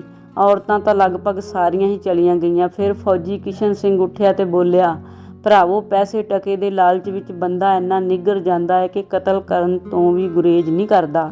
ਮੈਂ 8 ਸਾਲ ਨੌਕਰੀ ਕੀਤੀ ਏ ਬਰਮਾ 'ਚ। ਹੁਣ ਬਰਮਾ ਦਾ ਕਿੱਸਾ ਨਾ ਛੇੜ ਲਵੀਂ ਫੌਜੀਆ, ਕੋਈ ਬੋਲਿਆ। ਦੇਸ਼ ਵਿੱਚ ਲਾ ਐਂਡ ਆਰਡਰ ਠੁੱਸ ਹੋ ਗਿਆ ਏ ਭਰਾਵੋ। ਦੇਸ਼ ਫੌਜ ਦੇ ਹਵਾਲੇ ਹੋਣਾ ਚਾਹੀਦਾ ਏ। ਜਿਨ੍ਹਾਂ ਨੇ ਅਫਰਾ ਤਫਰੀ ਮਚਾ ਰੱਖੀ ਹੈ ਉਹਨਾਂ ਨੂੰ ਗੋਲੀ ਮਾਰ ਦੇਣ ਦਾ ਹੁਕਮ ਹੋਣਾ ਚਾਹੀਦਾ ਏ।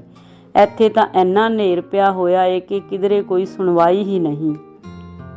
ਫੌਜੀ ਸਾਹਿਬ, ਮਤਲਬ ਦੀ ਗੱਲ ਕਰੋ। ਹੁਣ ਇਹ ਦੱਸੋ, ਇਹਨਾਂ ਮੁਸਲਮਾਨਾਂ ਦਾ ਕਰਨਾ ਕੀ ਏ? ਵੱਢ ਕੇ ਅਚਾਰ ਪਾ ਲਓ। ਸਿਆਲ ਆਉਣ ਵਾਲਾ ਏ, ਖਾਈ ਚੱਲਿਓ। ਕਿਸੇ ਨੇ ਗੱਲ ਛੱਡੀ। ਨਾ ਭਾਈ ਗੁਰਮੁਖੋ, ਐਸੀ ਭਾਖਿਆ ਨਾ ਕੱਢੋ ਮੂੰਹ 'ਚੋਂ। ਮਹਾਰਾਜ ਦੀ ਹਜ਼ੂਰੀ ਵਿੱਚ ਮੰਦੇ ਬੋਲ ਨਾ ਬੋਲੋ। ਬੋਲਣ ਤੋਂ ਪਹਿਲਾਂ ਸੋਚੋ। ਗੱਲ ਮੈਂ ਮਾਣਾ ਸਿੰਘ ਜੀ ਦੀ ਮਤਲਬ ਦੀ ਕਰ ਰਿਹਾ ਏ। ਥੋੜ੍ਹੇ ਸਬਰ ਨਾਲ ਸੁਣੋ ਤਾਂ ਸਹੀ। ਪਰ ਫੌਜੀ ਦੀ ਗੱਲ ਕਿਸੇ ਨੇ ਨਾ ਸੁਣੀ। ਸਾਰੇ ਅੱਕੇ ਬੈਠੇ ਸਨ। ਗੁਰਦੁਆਰੇ ਵਿੱਚ ਸ਼ੋਰ ਪੈਣ ਲੱਗਾ। ਭਾਂਤ ਸੁਭਾਂਤ ਦੀਆਂ ਗੱਲਾਂ ਬੁੜਕਣ ਲੱਗੀਆਂ। ਯਾਰੋ, ਮਰਦੇ ਨੇ ਮਰਨ, ਜਾਂਦੇ ਨੇ ਜਾਣ, ਆਪਾਂ ਵਿੱਚੋਂ ਧਾਰਾਂ ਲੈਣੀਆਂ ਨੇ। ਆਖੇ ਤੂੰ ਕੌਣ, ਮੈਂ ਖਾਹ ਮਖਾ। ਜੇ ਆਪਣੇ ਸਿੱਖ ਭਰਾ ਉੱਧਰ ਮਰਦੇ ਨੇ ਤਾਂ ਬਦਲਾ ਲੈਣ ਦਾ ਮੌਕਾ ਨਾ ਖੁੰਝਾਓ। ਚੱਕ ਲਿਆਓ ਆਪੋ ਆਪਣੇ ਹਥਿਆਰ ਤੇ ਕਰ ਦਿਓ ਉਹ ਹਿਸਾਬ ਪੂਰਾ। ਮੈਂ ਤਾਂ ਫੋੜੇ ਨਾਲ ਹੀ ਰੋੜ ਦਊਂ 5-7 ਜਣਿਆਂ ਨੂੰ। ਬਦਲਾ ਲੈਣ ਦਾ ਮੌਕਾ ਅੱਜ ਖੁੰਝ ਗਿਆ ਏ ਤਾਂ ਖੁੰਝ ਗਿਆ। ਦੇਖੋ ਕਿੰਨੀ ਗੁਸਤਾਖੀ। ਅਬਦੁੱਲੇ ਹੋਣੀ ਅੱਜ ਮਾਲ ਹੀ ਨਹੀਂ ਲੈ ਕੇ ਗਏ। ਬਈ ਕੰਜਰੋ, ਤੁਸੀਂ ਕਮੀਨ ਲੋਕ ਸਾਡੇ ਨਾਲ ਸਿੱਧਾ ਹੀ ਆਡਾ ਲੈਣ ਲੱਗ ਪਏ। ਮਾਲ ਹੁਣ ਅਸੀਂ ਜਾਈਏ ਚਾਰਨ? ਤਦੇ ਅਬਦੁੱਲਾ ਉੱਠ ਖੜਾ ਹੋਇਆ ਤੇ ਕਹਿਣ ਲੱਗਾ, ਮਾਫ਼ ਕਰਨਾ ਮਾਈ ਬਾਪ, ਮੈਂ ਇੱਕ ਅਰਜ਼ ਕਰਦਾ ਏਂ। ਪਹਿਲਾਂ ਕਦੀ ਜਵਾਬ ਦਿੱਤਾ, ਪਰ ਹੁਣ ਅਸੀਂ ਚੌਣਾ ਕਿਵੇਂ ਲੈ ਕੇ ਚਲੇ ਜਾਈਏ? ਅਸੀਂ ਤਾਂ ਦੂਰੋਂ ਹੀ ਪਛਾਣੇ ਜਾਂਦੇ ਹਾਂ। ਧੜਾ ਧੜ ਤਾਂ ਹਮਲੇ ਹੋ ਰਹੇ ਨੇ ਸਾਡੇ ਲੋਕਾਂ ਤੇ। ਅਸੀਂ ਤੁਹਾਥੋਂ ਨਾਬਰ ਨਹੀਂ ਹੈਗੇ। ਹਨੇਰੀ ਚੜ੍ਹੀ ਹੈ, ਉਤਰੂ ਵੀ। ਕੁਝ ਦਿਨ ਟਪਾ ਦਿਓ ਔਖੇ ਸੌਖੇ ਮਾਲਕੋ। ਅੱਲਾ ਮੀਆਂ ਹਾਲਾਤ ਠੀਕ ਕਰ ਦੂ। ਅਸੀਂ ਚਾਰਾਂਗੇ ਡੰਗਰ, ਕਿਉਂ ਨਹੀਂ ਚਾਰਨੇ? ਰਹਿਣਾ ਤਾਂ ਤੁਹਾਡੀ ਛਤਰ ਛਾਇਆ ਹੇਠ ਹੀ ਆ ਸੀ। ਇਹ ਸਾਡੀ ਜੰਮਣ ਭੋਏ ਆ। ਇੱਥੇ ਸਾਡੇ ਵਾਖਰੂ ਦਫਨ ਨੇ, ਇੱਥੇ ਸਾਡੇ ਵਡਾਰੂ ਦਫਨ ਨੇ। ਕਿਉਂ ਜਾਈਏ ਅਸੀਂ ਕਿਤੇ? ਇੱਥੇ ਜੰਮੇ ਹਾਂ, ਇੱਥੇ ਹੀ ਮਰਾਂਗੇ। ਬਈ ਮਾਲ ਤਾਂ ਤੁਹਾਨੂੰ ਖੋਲ੍ਹਣਾ ਹੀ ਪਊ ਅਬਦੁੱਲਿਆ। ਡੰਗਰਾਂ ਨੂੰ ਅਸੀਂ ਘਰ ਕਿਵੇਂ ਬੰਨ੍ਹ ਰੱਖੀਏ? ਹਾੜੀ ਸੌਣੀ ਦਾਣਿਆਂ ਨੂੰ ਤਾਂ ਭੱਜੇ ਆਉਂਦੇ ਹੋ। ਗਿੱਦੜਾਂ ਦਾ ਬੀਰੀ ਬੋਲਿਆ, ਕੋਈ ਮੁਫਤ ਵਿੱਚ ਨਹੀਂ ਲੈਂਦੇ ਦਾਣੇ। ਇੱਕ ਦਿਨ ਜਾ ਕੇ ਦੇਖ ਨਾਲ, ਜੇ ਮੋੜਾ ਲਾਉਂਦੇ ਦੀ ਭਿਆ ਨਾ ਬੋਲ ਜਾਵੇ। ਕੰਮ ਕਰਦੇ ਹਾਂ ਤਾਂ ਖਾਂਦੇ ਹਾਂ। ਅਬਦੁੱਲੇ ਦਾ ਮੁੰਡਾ ਬਖਸ਼ਾ, ਜਿਹੜਾ ਕੰਧ ਨਾਲ ਢੋਹ ਲਾਈ ਬੜੇ ਚਿਰ ਤੋਂ ਉਸਲਵੱਟੇ ਲੈ ਰਿਹਾ ਸੀ, ਬੋਲ ਪਿਆ, ਨਾ ਬਈ ਸ਼ੇਰਾ, ਇਉਂ ਨਾ ਬੋਲ। ਸਮੇਂ ਦੀ ਰਮਜ ਪਛਾਣ। ਉਹਦੇ ਲਾਗੇ ਬੈਠੇ ਗੁਲਾਮ ਮੁਹੰਮਦ ਨੇ ਬਖਸ਼ੇ ਨੂੰ ਰੋਕਿਆ। ਰਮਜ ਨੂੰ ਕੀ ਏ ਚਾਚਾ? ਇਹ ਮੂੰਹ 'ਚ ਤਾਂ ਨਹੀਂ ਪਾ ਲਊ ਮੈਨੂੰ? ਪਾਰ ਬੁਲਾਓ ਯਾਰ, ਐਵੇਂ ਸਵੇਰ ਦਾ ਰੱਟਾ ਪਾਇਆ ਹੋਇਆ ਹੈ। ਬੀਰੀ ਫਿਰ ਬੋਲਿਆ, ਪਾਰ ਬੁਲਾਉਣਾ ਖੇਲ ਨਹੀਂ। ਤੇਰੇ ਕੋਈ ਮਾਂ ਨਹੀਂ ਮਾਰ ਲਏ। ਧੌਂਸ ਕਿਸੇ ਹੋਰ ਨੂੰ ਦਵੀਂ, ਬਖਸ਼ੇ ਨੇ ਕਿਹਾ। ਚੱਲ ਫਿਰ ਬਾਹਰ ਨਿਕਲ, ਜੇ ਫੂਸੜੇ ਨਾ ਉਡਾ ਦਿਆਂ ਮੁਸਲੇ ਦੇ, ਬੀਰੀ ਬੋਲਿਆ। ਬੀਰੀ ਨੂੰ ਕਈਆਂ ਨੇ ਫਿੱਟ ਲਾਹਣਤ ਪਾਈ। ਉਹਦਾ ਤਾਇਆ ਤੋਖਾ ਸੂਮ ਵੀ ਬੋਲ ਪਿਆ, ਚੁੱਪ ਕਰ ਜਾ ਓਏ ਮੁੰਡਿਆ, ਐਵੇਂ ਟੁੱਟੇ ਛਿੱਤਰਾਂ ਵਾਂਗੂ ਵਧੀ ਜਾਂਦਾ। ਮਹਾਰਾਜ ਦੀ ਹਜ਼ੂਰੀ ਵਿੱਚ ਬੈਠਾ ਏ, ਕੋਈ ਸ਼ਰਮ ਕਰ, ਬਹੁਤੀ ਨਹੀਂ ਜ਼ੁਬਾਨ ਚਲਾਈ ਦੀ। ਬੀਰੀ ਝੱਗ ਵਾਂਗ ਬੈਠ ਗਿਆ, ਪਰ ਸੱਟ ਖਾਧੇ ਸੱਪ ਵਾਂਗ ਵਿਸ ਘੋਲੀ ਗਿਆ। ਫਿਰ ਤਕਦੀਰ ਸਿੰਘ ਉੱਠ ਖੜਾ ਹੋਇਆ ਤੇ ਕਹਿਣ ਲੱਗਾ, ਭਰਾਵੋ, ਗੁਰਮਰਿਆਦਾ ਦਾ ਖਿਆਲ ਰੱਖੋ। ਬੋਲਣ ਲੱਗੇ, ਜਿਵੇਂ ਤੁਸੀਂ ਕਰਦੇ ਹੋ ਗੱਲ ਕਿਸੇ ਪੱਤਨ ਨਹੀਂ ਲੱਗਣ ਲੱਗੀ। 5 ਸਿੰਘ ਚੁਣ ਲਵੋ। 5 'ਚ ਜੋ ਫੈਸਲਾ ਕਰ ਦੇਣਗੇ ਸਭ ਨੂੰ ਮਨਜ਼ੂਰ ਹੋਵੇ। ਠੀਕ ਹੈ ਬਈ ਠੀਕ ਹੈ। ਆ ਹੋਈ ਨਾ ਪਤੇ ਦੀ ਗੱਲ। ਕਈ ਆਵਾਜ਼ਾਂ ਆਈਆਂ। ਕਿਆ ਠੀਕ ਹੈ? ਪੰਚ ਕੌਣ ਚੁਣੂ? ਮਾਘਾ ਫੇਰ ਪੈ ਗਿਆ। ਜਿੰਨੇ ਮੂੰਹ ਓਨੇ ਸੁਝਾਅ। ਹਰ ਕੋਈ ਆਪੋ ਆਪਣੀ ਡਫਲੀ ਵਜਾਵੇ ਤੇ ਧੂੜ ਵਿੱਚ ਟੱਟੂ ਛੱਡੇ। ਕਈ ਐਵੇਂ ਡੱਡੂਆਂ ਵਾਂਗ ਛੜੱਪੇ ਮਾਰੀ ਜਾਣ। ਜਿਹੜੇ 5 ਚੁਣਨੇ ਨੇ ਫੈਸਲਾ ਕਰਨ ਲਈ, ਉਹ ਅੰਮ੍ਰਿਤਧਾਰੀ ਹੋਣੇ ਚਾਹੀਦੇ ਨੇ। ਕਿਸੇ ਨੇ ਨਵਾਂ ਸੁਝਾਅ ਕੱਢ ਮਾਰਿਆ, ਹਾਂ ਬਈ ਹਾਂ, ਅੰਮ੍ਰਿਤਧਾਰੀ ਤਾਂ ਹੋਣੇ ਹੀ ਚਾਹੀਦੇ ਨੇ। ਰੱਬ ਤੋਂ ਡਰ ਕੇ ਫੈਸਲਾ ਕਰਨਗੇ। ਕਿਉਂ ਬਾਕੀ ਨਹੀਂ ਡਰਦੇ ਰੱਬ ਤੋਂ? ਉਹ ਬਹੁਤੇ ਡਰਾਕਲ ਨੇ ਮਾੜੂ। ਜਿਸ ਨੂੰ ਆਪਣੀ ਦਾੜੀ ਦੇ ਵਾਲ ਆਪ ਹੀ ਪੁੱਟਦੇ ਰਹਿਣ ਦੀ ਵਾਦੀ ਸੀ, ਆਪਣੀ ਠੋਡੀ ਤੇ ਚੁੰਡੀ ਭਰਦਾ ਬੋਲਿਆ, ਇਉਂ ਕਰੋ ਭਰਾਓ, ਮੈਂ ਦੱਸਦਾ। ਤਕਦੀਰ ਸਿੰਘ ਨੇ ਕਿਹਾ, ਆਪਣਾ ਬਜ਼ੁਰਗ ਪਾਖਰ ਸਿਉਂ ਪਿੰਡ ਵਿੱਚ ਸਭ ਤੋਂ ਸਿਆਣਾ ਹੈ, 125 ਸਾਲ ਦਾ ਹੈ। ਉਹ ਜਿਸ ਨੂੰ ਕਹਿ ਦੂ ਪੰਚਾਂ 'ਚ ਸ਼ਾਮਲ ਕਰ ਲਓ, ਮਨਜ਼ੂਰ ਏ ਸਭ ਨੂੰ। ਆਹ ਹੋਈ ਨਾ ਗੱਲ ਬਜ਼ੁਰਗਾਂ ਦਾ ਮਾਣ ਸਤਿਕਾਰ ਕਰਨ ਦੀ। ਮਨਜ਼ੂਰ ਏ ਬਈ, ਮਨਜ਼ੂਰ ਏ।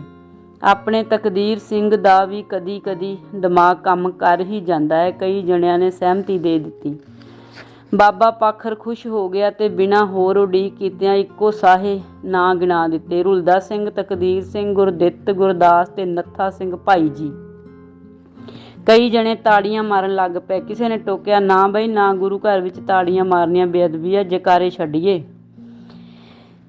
ਇਸ ਤੋਂ ਪਹਿਲਾਂ ਕਿ ਕੋਈ ਜੈਕਾਰਾ ਛੱਡਦਾ, ਨੱਥਾ ਸਿੰਘ ਬੋਲ ਪਿਆ, ਮੈਂ ਗੁਰਦੁਆਰੇ ਦਾ ਕੂਕਰ ਹਾਂ ਭਾਈ, ਸਾਂਝਾ ਬੰਦਾ, ਮੈਂ ਅਜਿਹੇ ਪੰਚਾਂ ਵਿੱਚ ਸ਼ਾਮਲ ਨਹੀਂ ਹੋ ਸਕਦਾ। ਜਵਾਲਾ ਸਿੰਘ ਬੈਠਾ ਏ, ਜੀਤ ਸਿੰਘ ਹੈਗਾ ਏ, ਕਈ ਹੋਰ ਸਿਆਣੇ ਬੰਦੇ ਬੈਠੇ ਨੇ, ਇਹਨਾਂ 'ਚੋਂ ਕਿਸੇ ਨੂੰ ਲੈ ਲਵੋ।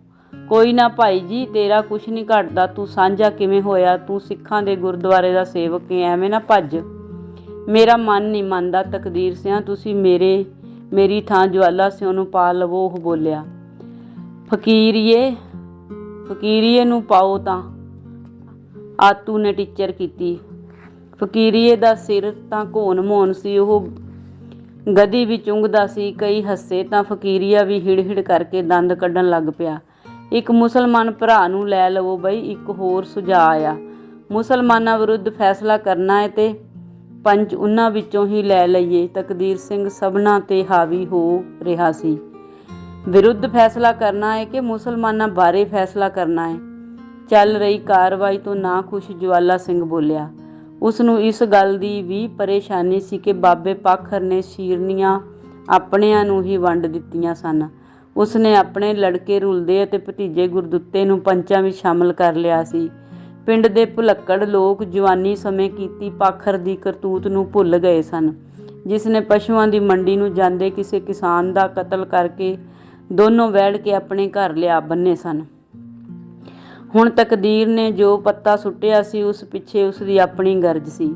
ਪਾਖਰ ਦੇ ਲਾਣੇ ਦੇ ਖੂਹ ਦਾ ਪਾਣੀ ਤਕਦੀਰ ਸਿੰਘ ਦੇ ਖੇਤਾਂ ਨੂੰ ਪੁੰਨ ਅਰਥਾ ਹੀ ਲੱਗਦਾ ਸੀ ਤੇ ਤਕਦੀਰ ਦਾ ਮੁੰਡਾ ਸੁਰਜਨ ਪਟਵਾਰੀ ਲੱਗਾ ਹੋਣ ਕਰਕੇ ਬਾਬੇ ਦੇ ਟੱਬਰ ਲਈ ਲਾਹੇਵੰਦ ਹੁੰਦਾ ਹੀ ਰਹਿੰਦਾ ਸੀ।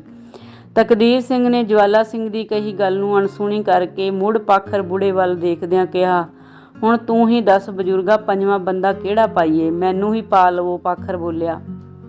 ਤਦੇ ਕਰੀਮੂ ਜੁਲਾਹਾ ਉੱਠ ਖੜਾ ਹੋਇਆ, ਬੋਲਿਆ, ਮਾਲਕੋ, ਅਸੀਂ ਮੁਸਲਮਾਨ ਭਾਈਚਾਰੇ ਦੇ ਸਾਰੇ ਬੰਦੇ ਇੱਕ ਫੈਸਲਾ ਘਰੋਂ ਕਰਕੇ ਆਏ ਹਾਂ ਕਿ ਅਸੀਂ ਆਪਣਾ ਪਿੰਡ ਕਿਸੇ ਸ਼ਰਤ ਉੱਤੇ ਵੀ ਨਹੀਂ ਛੱਡਣਾ। ਹੋਰ ਤੁਹਾਡਾ ਹਰ ਫੈਸਲਾ ਮਨਜ਼ੂਰ ਹੋਊ।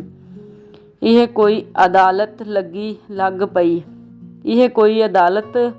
ਲੱਗ ਪਈ, ਤੂੰ ਪਹਿਲਾਂ ਹੀ ਨਾ ਦੇਈ ਚੱਲ ਮਨਜ਼ੂਰੀਆਂ, ਦੇਖਾਂਗੇ ਫੈਸਲਾ ਆਉਣ ਦੇ, ਫਿਰ ਸੋਚਾਂਗੇ। ਬਖਸ਼ੇ ਨੇ ਕਿਹਾ, ਇਹਦੀ ਹਵਾ ਬੜੀ ਖਰਾਬ ਹੋਈ ਏ ਬਈ, ਸਾਲਾ ਹਰ ਗੱਲ 'ਚ ਨੰਨਾ ਪਾਉਂਦਾ। ਕੋਈ ਬੋਲਿਆ। ਜਦ ਗਿੱਦੜ ਦੀ ਮੌਤ ਆਉਂਦੀ ਏ ਸਿੱਧਾ ਪਿੰਡ ਨੂੰ ਭੱਜਦਾ। ਹੋਰ ਟੋਕਦਾ ਹੋਇਆ ਬੋਲਿਆ, ਕੁੱਤੇ ਸਾਂਭ ਲੈਂਦੇ ਆ ਆਉਂਦੇ ਨੂੰ ਹੀ।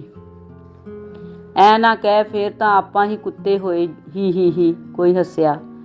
ਬੇਫੋੜ, ਚਿੜੀਆਂ ਦੀ ਮੌਤ ਗਵਾਰਾਂ ਦਾ ਹਾਸਾ, ਕਿਸੇ ਬੁੜੀ ਨੇ ਲਾਹਨਤ ਪਾਈ। ਪੰਚ ਗੁਰਦੁਆਰੇ ਅੰਦਰ ਬੈਠ ਗਏ ਤੇ ਬਾਕੀ ਸਾਰੇ ਬਾਹਰ ਨਿਕਲ ਨਿਸ਼ਾਨ ਸਾਹਿਬ ਕੋਲ ਖੜ ਕੇ ਬਹਿਸ ਕਰਨ ਲੱਗ ਪਏ। ਕਾਵਾਂ ਰੌਲੀ ਪੈਣ ਲੱਗੀ। ਫੈਸਲੇ ਦੀਆਂ ਕਿਆਸਰਾਈਆਂ ਕੀਤੀਆਂ ਜਾਣ ਲੱਗੀਆਂ। ਮੁਸਲਮਾਨ ਦੇ ਟੱਬਰ ਚੁੱਪ ਚਪੀਤੇ ਗੁਰਦੁਆਰੇ ਦੇ ਵੱਡੇ ਗੇਟ ਤੋਂ ਬਾਹਰ ਸਾਧੂ ਲੁਹਾਰ ਦੇ ਕਾਰਖਾਨੇ ਲਾਗੇ ਜਾ ਬੈਠੇ। ਸਾਰਿਆਂ ਦੇ ਦਿਲ ਧੜਕ ਰਹੇ ਸਨ। ਉਹਨਾਂ ਦੇ ਹੱਕ 'ਚ ਫੈਸਲੇ ਦੀ ਉਮੀਦ ਬਿਲਕੁਲ ਮੱਧਮ ਪੈ ਗਈ ਸੀ। ਪੰਚਾਂ ਦਾ ਫੈਸਲਾ ਤਕਦੀਰ ਸਿੰਘ ਬਾਹਰ ਲੈ ਕੇ ਆਇਆ। ਸਾਰੇ ਉਸ ਦੇ ਦੁਆਲੇ ਜਾ ਖੜੇ ਹੋਏ। ਮੁਸਲਮਾਨ ਵੀ ਉੱਠ ਕੇ ਆ ਗਏ। ਤਕਦੀਰ ਸਿੰਘ ਨੇ ਸਾਰਿਆਂ ਨੂੰ ਬੈਠਣ ਲਈ ਕਿਹਾ, ਪਰ ਬੈਠਿਆ ਕੋਈ ਨਾ। ਸਭ ਤਕਦੀਰ ਸਿੰਘ ਦੇ ਮੂੰਹ ਵੱਲ ਦੇਖਣ ਲੱਗੇ। ਉਸਨੇ ਕਹਿਣਾ ਸ਼ੁਰੂ ਕੀਤਾ, ਭਰਾਵੋ, ਇਹ ਖੁਸ਼ੀ ਦੀ ਗੱਲ ਹੈ ਕਿ ਅਸੀਂ ਕਿਸੇ ਵੀ ਮੁਸਲਮਾਨ ਨੂੰ ਪਿੰਡ ਨਹੀਂ ਛੱਡਣ ਦੇਣਾ। ਬਾਹਰਲੇ ਧਾੜਵੀਆਂ ਤੋਂ ਅਸੀਂ ਇਹਨਾਂ ਦੀ ਤਨੋਂ ਮਨੋਂ ਰਾਖੀ ਕਰਨੀ ਹੈ। ਰੱਖਿਆ ਤਾਂ ਹੀ ਹੋ ਸਕਦੀ ਹੈ ਜੇ ਪਿੰਡ ਵਿੱਚ ਕੋਈ ਮੁਸਲਮਾਨ ਬਚੇ ਹੀ ਨਾ। ਇਹ ਕੀ ਗੱਲ ਹੋਈ? ਰੱਖਿਆ ਵੀ ਕਰਨੀ ਹੈ ਤੇ ਪਿੰਡ ਵਿੱਚ ਕੋਈ ਮੁਸਲਮਾਨ ਵੀ ਨਹੀਂ ਰਹਿਣ ਦੇਣਾ? ਇਹ ਤਾਂ ਉਹੀ ਗੱਲ ਹੋਈ ਬਈ, ਬੁੜੀ ਦੇ ਹੱਥ ਮੂੰਹ ਬੰਨ੍ਹ ਕੇ ਮੂਹਰੇ ਜਲੇਬੀਆਂ ਧਰ ਦੇਵੋ ਲਾਲ ਚੰਦ ਸੁਨਿਆਰ ਬੋਲਿਆ ਤਾਂ ਖੂਬ ਹਾਸਾ ਮਚਿਆ। ਬਸ ਕਰੋ ਯਾਰ, ਬਸ ਕਰੋ। ਪੰਚ ਐਵੇਂ ਠੇਗੜੂ ਨਹੀਂ ਹੁੰਦੇ, ਪੰਚਾਂ ਵਿੱਚ ਪਰਮੇਸ਼ਰ ਹੁੰਦਾ ਹੈ। ਬਾਜਾਂ ਵਾਲੇ ਨੇ ਵੀ 5 ਪਿਆਰੇ ਚੁਣੇ ਸਨ, ਉਹਨਾਂ ਤੋਂ ਅੰਮ੍ਰਿਤਪਾਨ ਕੀਤਾ ਸੀ। ਤਕਦੀਰ ਸਿੰਘ ਨੇ ਕਿਹਾ। ਤੁਸੀਂ ਹੁਣ ਲੈਕਚਰ ਰਹਿਣ ਦਿਓ ਤਕਦੀਰ ਸਿੰਘ ਜੀ, ਅਸਲ ਮੁੱਦੇ ਉੱਤੇ ਆਓ। ਹਾਂ ਹਾਂ, ਬੜੀ ਸੋਚ ਵਿਚਾਰ ਮਗਰੋਂ ਅਸੀਂ ਇੱਕੋ ਇੱਕ ਰਸਤਾ ਕੱਢਿਆ ਹੈ ਕਿ ਸਾਰੇ ਮੁਸਲਮਾਨ ਸਿੱਖੀ ਸਰੂਪ ਵਿੱਚ ਆ ਜਾਣ। ਔਰਤਾਂ ਬੱਚਿਆਂ ਸਮੇਤ ਸਾਰੇ ਸਿੰਘ ਸੱਜ ਜਾਣ। ਮਹਾਰਾਜ ਚੋਂ ਵਾਕ ਲੈ ਕੇ ਜੋ ਵੀ ਅੱਖਰ ਨਿਕਲਣ, ਇੱਕ ਵਾਢਿਓਂ ਸਭ ਦੇ ਨਾਂ ਬਦਲ ਦਿੱਤੇ ਜਾਣ। ਜਦੋਂ ਪਿੰਡ ਵਿੱਚ ਕੋਈ ਮੁਸਲਮਾਨ ਹੋਏਗਾ ਹੀ ਨਹੀਂ ਤਾਂ ਹਮਲਾ ਕਿਸ ਉੱਤੇ ਹੋਣਾ ਏ? ਤਕਦੀਰ ਸਿੰਘ ਨੇ ਕਿਹਾ। ਵਾਹ ਬਈ ਵਾਹ, ਨਹੀਂ ਰੀਸਾਂ ਪੰਚੋ ਥੋਡੀ, ਆਹ ਤਾਂ ਕਮਾਲ ਕਰ ਦਿੱਤੀ, ਕਈਆਂ ਨੇ ਕਿਹਾ ਤੇ ਜੈਕਾਰੇ ਛੱਡਣ ਲੱਗੇ। ਕਿਉਂ ਬਈ ਮੁਸਲਮਾਨ ਭਰਾਵੋ, ਸਭਨਾਂ ਨੂੰ ਇਹ ਫੈਸਲਾ ਮਨਜ਼ੂਰ ਏ? ਸੰਮਾਂ ਵਾਲੇ ਖੁੰਡੇ ਤੇ ਠੋਡੀ ਟਿਕਾਈ ਖੜਾ ਪਾਖਰ ਸਿਉਂ ਮੁੱਛਾਂ ਵਿੱਚ ਮੁਸਕਰਾ ਕੇ ਬੋਲਿਆ। ਠੀਕ ਏ ਮਹਾਰਾਜ, ਪੰਚਾਂ ਦਾ ਫਰਮਾਨ ਸਿਰ ਮਿੱਥੇ। ਜਾਨ ਨਾਲੋਂ ਤਾਂ ਕੁਝ ਵੀ ਪਿਆਰਾ ਨਹੀਂ ਹੁੰਦਾ। ਮੁਸਲਮਾਨਾਂ ਦੇ ਲਾਣੇਦਾਰ ਸਹਿਮਤੀ ਵਿੱਚ ਸਿਰ ਹਿਲਾਉਣ ਲੱਗੇ। ਜਾਨ ਨਾਲੋਂ ਵੀ ਬੜਾ ਕੁਝ ਪਿਆਰਾ ਹੁੰਦਾ ਹੈ। ਮੈਨੂੰ ਨਹੀਂ ਫੈਸਲਾ ਮਨਜ਼ੂਰ। ਅਬਦੁੱਲੇ ਦਾ ਮੁੰਡਾ ਬਖਸ਼ਾ ਬੋਲ ਪਿਆ। ਸਾਰੇ ਉਸਦੇ ਬੁੱਲ੍ਹਾਂ ਉੱਤੇ ਕੰਡੇਰਨੇ ਵਾਂਗ ਸਿੱਧੀਆਂ ਤਣੀਆਂ ਮੁੱਛਾਂ ਵੱਲ ਦੇਖਣ ਲੱਗੇ। ਕਾਕਾ ਤੂੰ ਨਾ ਬੋਲ ਬਈ, ਤੇਰਾ ਪਿਓ ਖੜਾ ਏ, ਤੈਨੂੰ ਸ਼ਰਮ ਆਉਣੀ ਚਾਹੀਦੀ ਏ। ਮੂਹਰਿਓਂ ਬੋਲ ਕੇ ਵਡਾਰੂਆਂ ਦਾ ਨਿਰਾਦਰ ਕਰ ਰਿਹਾ ਏ। ਤੇਰੀ ਨਹੀਂ ਇੱਥੇ ਚੱਲਣੀ। ਕਿਉਂ ਬਈ ਅਬਦੁੱਲਾ ਸਿਆਂ, ਕਿਆ ਮਰਜ਼ੀ ਏ ਤੇਰੀ? ਤੇਰਾ ਮਣੀ ਮੁਹੰਮਦ ਹਾਮੀ ਭਰਦਾ ਏ। ਮਣੀ ਸਿੰਘ ਬਣਦੀ? ਤਕਦੀਰ ਸਿੰਘ ਬੋਲਿਆ। ਨਹੀਂ ਮਹਾਰਾਜ, ਮੈਂ ਆਪਣੇ ਪੁੱਤਰ ਨਾਲ ਹਾਂ, ਉਹ ਬੋਲਿਆ। ਲੈ ਬਈ, ਪੈ ਗਿਆ ਰਫੜ, ਕਰ ਲੋ ਘਿਓ ਨੂੰ ਭਾਂਡਾ। ਮਰਨਗੇ ਸਾਲੇ, ਹੋਰ ਕੀ। ਮੈਨੂੰ ਪਹਿਲਾਂ ਹੀ ਪਤਾ ਸੀ ਬਈ ਖੂਨ ਖਰਾਬਾ ਹੋਊ। ਅਖੇ ਵੇ ਪੁੱਤ ਬਚਨੇ, ਮੈਂ ਨਹੀਂ ਬੇਬੇ ਬਚਣਾ। ਭੀੜ ਚੋਂ ਭਾਂਤ-ਭਾਂਤ ਦੀਆਂ ਆਵਾਜ਼ਾਂ ਆਉਣ ਲੱਗੀਆਂ। ਮੇਰਾ ਵੀ ਸਾਲਾ ਜੀ ਜਿਹਾ ਕਰਦਾ ਏ ਬਈ ਇੱਕ ਅੱਧੇ ਦੀ ਗਰਦਨ ਝਟਕਾ ਇੱਕੋ ਵਾਰ ਵਿੱਚ। ਹੁਣ ਤੱਕ ਸਾਲਾ ਕੋਈ ਬੰਦਾ ਵੀ ਨਹੀਂ ਵੱਢ ਕੇ ਦੇਖਿਆ। ਬੀਰੀ ਲਾਚੜ ਕੇ ਬਖਸ਼ੇ ਨੂੰ ਸੁਣਾਉਂਦਾ ਬੋਲਿਆ। ਨਾ ਬਈ ਨਾ, ਚੁੱਪ ਕਰ ਜੋ ਸਾਰੇ। ਜਦ ਪੰਚ ਚੁਣੇ ਹੋਏ ਨੇ, ਬਾਕੀਆਂ ਦਾ ਕੋਈ ਮਤਲਬ ਨਹੀਂ ਬਣਦਾ ਬੋਲਣ ਦਾ, ਤਕਦੀਰ ਸਿੰਘ ਨੇ ਕਿਹਾ। ਆਪਾਂ ਖੂਨ ਖਰਾਬਾ ਕਰਕੇ ਕਾਹਨੂੰ ਪਾਪਾਂ ਦਾ ਭਾਗੀ ਬਣਨਾ ਹੈ? ਜੇ ਇੱਕ ਟੱਬਰ ਨਹੀਂ ਮੰਨਦਾ ਤਾਂ ਗੱਡੇ ਤੇ ਬਹਾਓ ਤੇ ਸ਼ਹਿਰ ਦੇ ਕੈਂਪ 'ਚ ਵਾੜ ਆਓ। ਜਾਣ ਆਪਣੇ ਪਾਕਿਸਤਾਨ ਨੂੰ। ਭੀੜ 'ਚੋਂ ਫਿਰ ਆਵਾਜ਼ ਆਈ। ਤੂੰ ਕੌਣ ਹੁੰਦਾ ਹੈ ਸਾਨੂੰ ਪਿੰਡੋਂ ਕੱਢਣ ਵਾਲਾ? ਇੱਥੇ ਰਹਾਂਗੇ ਇੱਥੇ, ਬਖਸ਼ਾ ਬੋਲਿਆ। ਲੈ, ਗਧੇ ਨੂੰ ਦਿੱਤਾ ਲੂਣ, ਕਹਿੰਦਾ ਮੇਰੀ ਅੱਖ ਭੰਨਤੀ। ਉਹ ਹਾਲ ਬਖਸ਼ੇ ਦਾ ਏ। ਸਾਲਾ ਭਲੇ ਦਾ ਜ਼ਮਾਨਾ ਹੀ ਨਹੀਂ ਰਹਿ ਗਿਆ ਭਾਈ। ਮਰੇਂਗਾ ਟੌਂਡਿਆ ਤੂੰ। ਬੁਲਾਓ ਓਏ ਪਾਰ ਸਾਲੇ ਨੂੰ। ਪੰਚਾਂ ਦੇ ਫੈਸਲੇ ਤੋਂ ਨਾਬਰ ਹੁੰਦਾ ਏ। ਇਹਦੀ ਮੌਤ ਗੱਲਾਂ ਕਰਾਉਂਦੀ ਏ। ਲੈ ਚੱਲੋ ਹੱਕ ਕੇ ਚਿੜੀ ਦੇ ਮਗਰ ਤੇ ਲਾਹ ਸੁੱਟੋ ਆਹੂ। ਭੀੜ ਚੋਂ ਆਵਾਜ਼ਾਂ ਆਉਣ ਲੱਗੀਆਂ। ਤੁਸੀਂ ਕਿਉਂ ਯਾਰੋ ਕੜੀ ਘੋਲੀ ਜਾ ਰਹੇ ਹੋ? ਜਦ ਪੰਚ ਹੈਗੇ ਕਿਉਂ ਮਗਜੌਲੀਆਂ ਮਾਰੀ ਜਾਂਦੇ ਹੋ? ਪਹਿਲਾਂ ਮੈਨੂੰ ਗੱਲ ਕਰਨ ਦਿਓ। ਮੇਰੀ ਗੱਲ ਧਿਆਨ ਨਾਲ ਸੁਣੀ ਬਈ ਅਬਦੁੱਲੇ, ਤੂੰ ਪੰਚਾਂ ਦਾ ਫੈਸਲਾ ਨਹੀਂ ਉਲੱਦ ਸਕਦਾ। ਹਾਲਾਤ ਦੇਖ ਲੈ ਕੀ ਚੱਲਦੇ ਨੇ। ਇਹ ਤਾਂ ਸਾਰੇ ਪਿੰਡ ਦੇ ਲੋਕ ਹੀ ਚੰਗੇ ਨੇ। ਬਾਹਰਲੇ ਪਿੰਡਾਂ ਵੱਲ ਝਾਤ ਮਾਰ, ਕੀ ਹੋ ਰਿਹਾ ਏ? ਸੱਚਾਈ ਤੋਂ ਅੱਖ ਨਾ ਮੂੰਦ। ਇਸ ਅਵੱਗਿਆ ਕਰਕੇ ਮੌਤ ਦੀ ਸਜ਼ਾ ਵੀ ਦਿੱਤੀ ਜਾ ਸਕਦੀ ਏ, ਤਕਦੀਰ ਸਿੰਘ ਨੇ ਫਿਰ ਕਿਹਾ। ਅਬਦੁੱਲੇ ਨੇ ਆਪਣੇ ਪਰਿਵਾਰ ਨੂੰ ਇੱਕ ਪਾਸੇ ਬੁਲਾਇਆ। ਬਾਕੀ ਸਾਰੇ ਤਾਂ ਚਲੇ ਗਏ, ਪਰ ਬਖਸ਼ਾ ਆਪਣੀ ਥਾਂ ਤੋਂ ਨਾ ਹਿੱਲਿਆ। ਉਸਨੇ ਆਪਣਾ ਹੱਥ ਉੱਤੇ ਨੂੰ ਕੀਤਾ ਤੇ ਬੋਲਿਆ।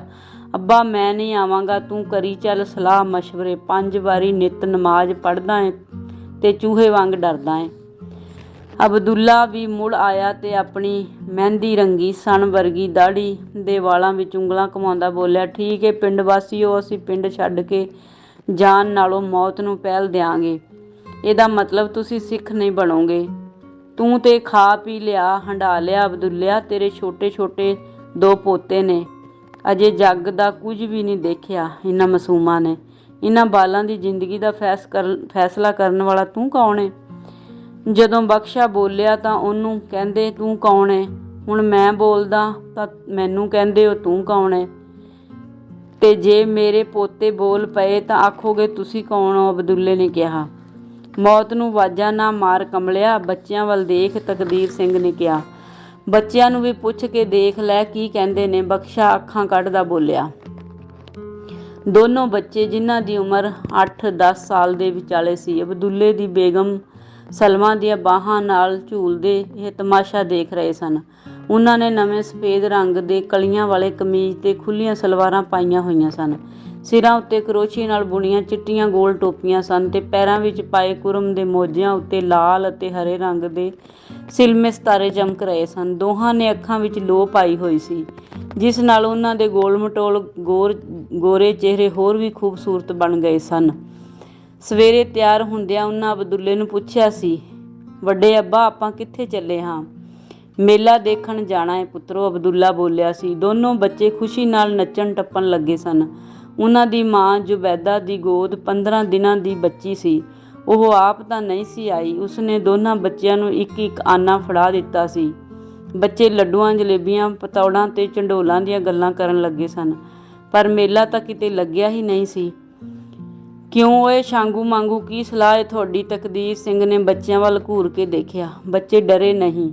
ਦੋਨਾਂ ਨੇ ਅਬਦੁੱਲੇ ਵੱਲ ਝਾਕਿਆ ਤਾਂ ਉਹ ਬੋਲਿਆ, ਦੱਸ ਦੇਵੋ ਪੁੱਤਰੋ, ਜਿਉਣਾ ਚਾਹੁੰਦੇ ਹੋ ਕਿ ਮਰਨਾ? ਮਰਨਾ ਬਾਬਾ ਜੀ, ਦੋਨੋਂ ਇਕੱਠੇ ਹੀ ਬੋਲ ਪਏ।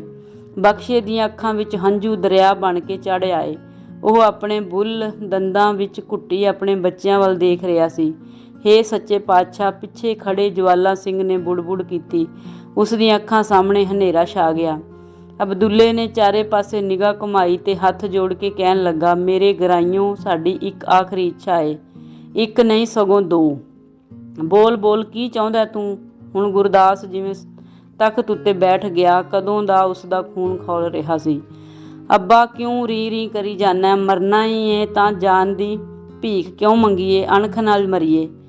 ਇਹ ਵੀ ਕੀ ਯਾਦ ਰੱਖਣਗੇ ਕਿ ਮੁਸਲਮਾਨ ਐਵੇਂ ਨਹੀਂ ਹੁੰਦੇ? ਬਖਸ਼ਾ ਬੋਲਿਆ। ਤੂੰ ਚੁੱਪ ਰਹਿ ਓ ਮੁੰਡਿਆ। ਭਰਾਵੋ, ਸਾਡੀ ਮੌਤ ਮਗਰੋਂ ਸਾਡਾ ਘਰ-ਬਾਰ, ਸਾਰਾ ਸਮਾਨ, ਰੁਪਈਆ ਪੈਸਾ ਸਭ ਗੁਰੂ ਘਰ ਦੇ ਹੋਣਗੇ। ਦੂਜੀ ਇੱਛਾ ਏ ਕਿ ਅਸੀਂ ਟੱਬਰ ਦੇ ਜੀਅ ਆਪ ਤੋਂ ਪਹਿਲਾਂ ਇਹਨਾਂ ਦੋ ਨਿੱਕੜਿਆਂ ਨੂੰ ਸ਼ਾਨ ਨਾਲ ਮਰਦੇ ਦੇਖਣਾ ਚਾਹੁੰਦੇ ਹਾਂ। ਤੁਸੀਂ ਚੂਨਾ ਤੇ ਇੱਟਾਂ ਮੰਗਵਾ ਲਵੋ। ਜਵਾਲਾ ਸਿੰਘ ਮਿਸਤਰੀ ਆਪਣੇ ਕੋਲ ਹੈਗਾ ਏ। ਤਕਦੀਰ ਸਿੰਘ ਮੂੰਹ ਅੱਡੀ ਖੜਾ ਰਹਿ ਗਿਆ। ਫਿਰ ਭੀੜ ਚੋਂ ਨਿਕਲ ਪਿੰਡ ਵੱਲ ਨੂੰ ਤੁਰ ਪਿਆ। ਲੋਕ ਇੱਕ ਦੂਜੇ ਵੱਲ ਦੇਖਣ ਲੱਗੇ। ਕੀ ਬਕੀ ਜਾਨਾ ਬੁੜਿਆ ਤੂੰ? ਤੇਰਾ ਦਿਮਾਗ ਤਾਂ ਨਹੀਂ ਚੱਲ ਗਿਆ? ਗੁਰਦਾਸ ਨੇ ਕੜਕ ਕੇ ਕਿਹਾ। ਤੁਸੀਂ ਮੇਰੇ ਪੋਤਿਆਂ ਨੂੰ ਦੀਵਾਰ ਵਿੱਚ ਨਹੀਂ ਚਿਣਵਾਓਗੇ? ਅਬਦੁੱਲਾ ਇੰਨੀ ਉੱਚੀ ਚੀਕਿਆ ਕਿ ਉਸਦੀ ਆਵਾਜ਼ ਸਾਰੇ ਪਿੰਡ ਉੱਤੋਂ ਦੀ ਟੁਣਕਦੀ ਲੰਘੀ, ਜਿਵੇਂ ਅੱਜ ਤੜਕਸਾਰ ਘੜਿਆਲ ਦੀ ਘੰਟੀ ਦੀ ਲੰਘੀ ਸੀ। ਸਾਰੇ ਕੰਬ ਗਏ, ਜ਼ੁਬਾਨਾਂ ਸੂਤੀਆਂ ਗਈਆਂ। ਸਰਹੰਦ ਦਾ ਸਾਕਾ ਸਾਰਿਆਂ ਦੇ ਜਿਹਨਾਂ ਵਿੱਚ ਸਾਕਾਰ ਹੋ ਗਿਆ। ਇੱਕ ਮਾਮੂਲੀ ਮੁਸਲਮਾਨ ਨੇ ਕੀ ਮੰਗ ਰੱਖ ਦਿੱਤੀ ਸੀ? ਅਗਲੇ ਹੀ ਪਲ ਸਾਰੀ ਭੀੜ ਪਿੰਡ ਵੱਲ ਨੂੰ ਖਾਮੋਸ਼ ਤੁਰੀ ਜਾ ਰਹੀ ਸੀ। ਗੁਰਦੁਆਰੇ ਵੱਲ ਨੂੰ ਹੱਥ ਜੋੜਦਾ ਅਬਦੁੱਲਾ ਗੋਡਿਆਂ ਭਾਰ ਹੋ ਗਿਆ ਤੇ ਦੋਨੋਂ ਹੱਥ ਫੈਲਾ ਕੇ ਆਪਣਾ ਸਿਰ ਧਰਤੀ ਨਾਲ ਜੋੜ ਲਿਆ। ਧੰਨਵਾਦ। ਚੌਹਾਨ ਇੰਟਰਟੇਨਮੈਂਟ, ਤੁਹਾਡਾ ਆਪਣਾ, ਤੁਹਾਡੇ ਲਈ।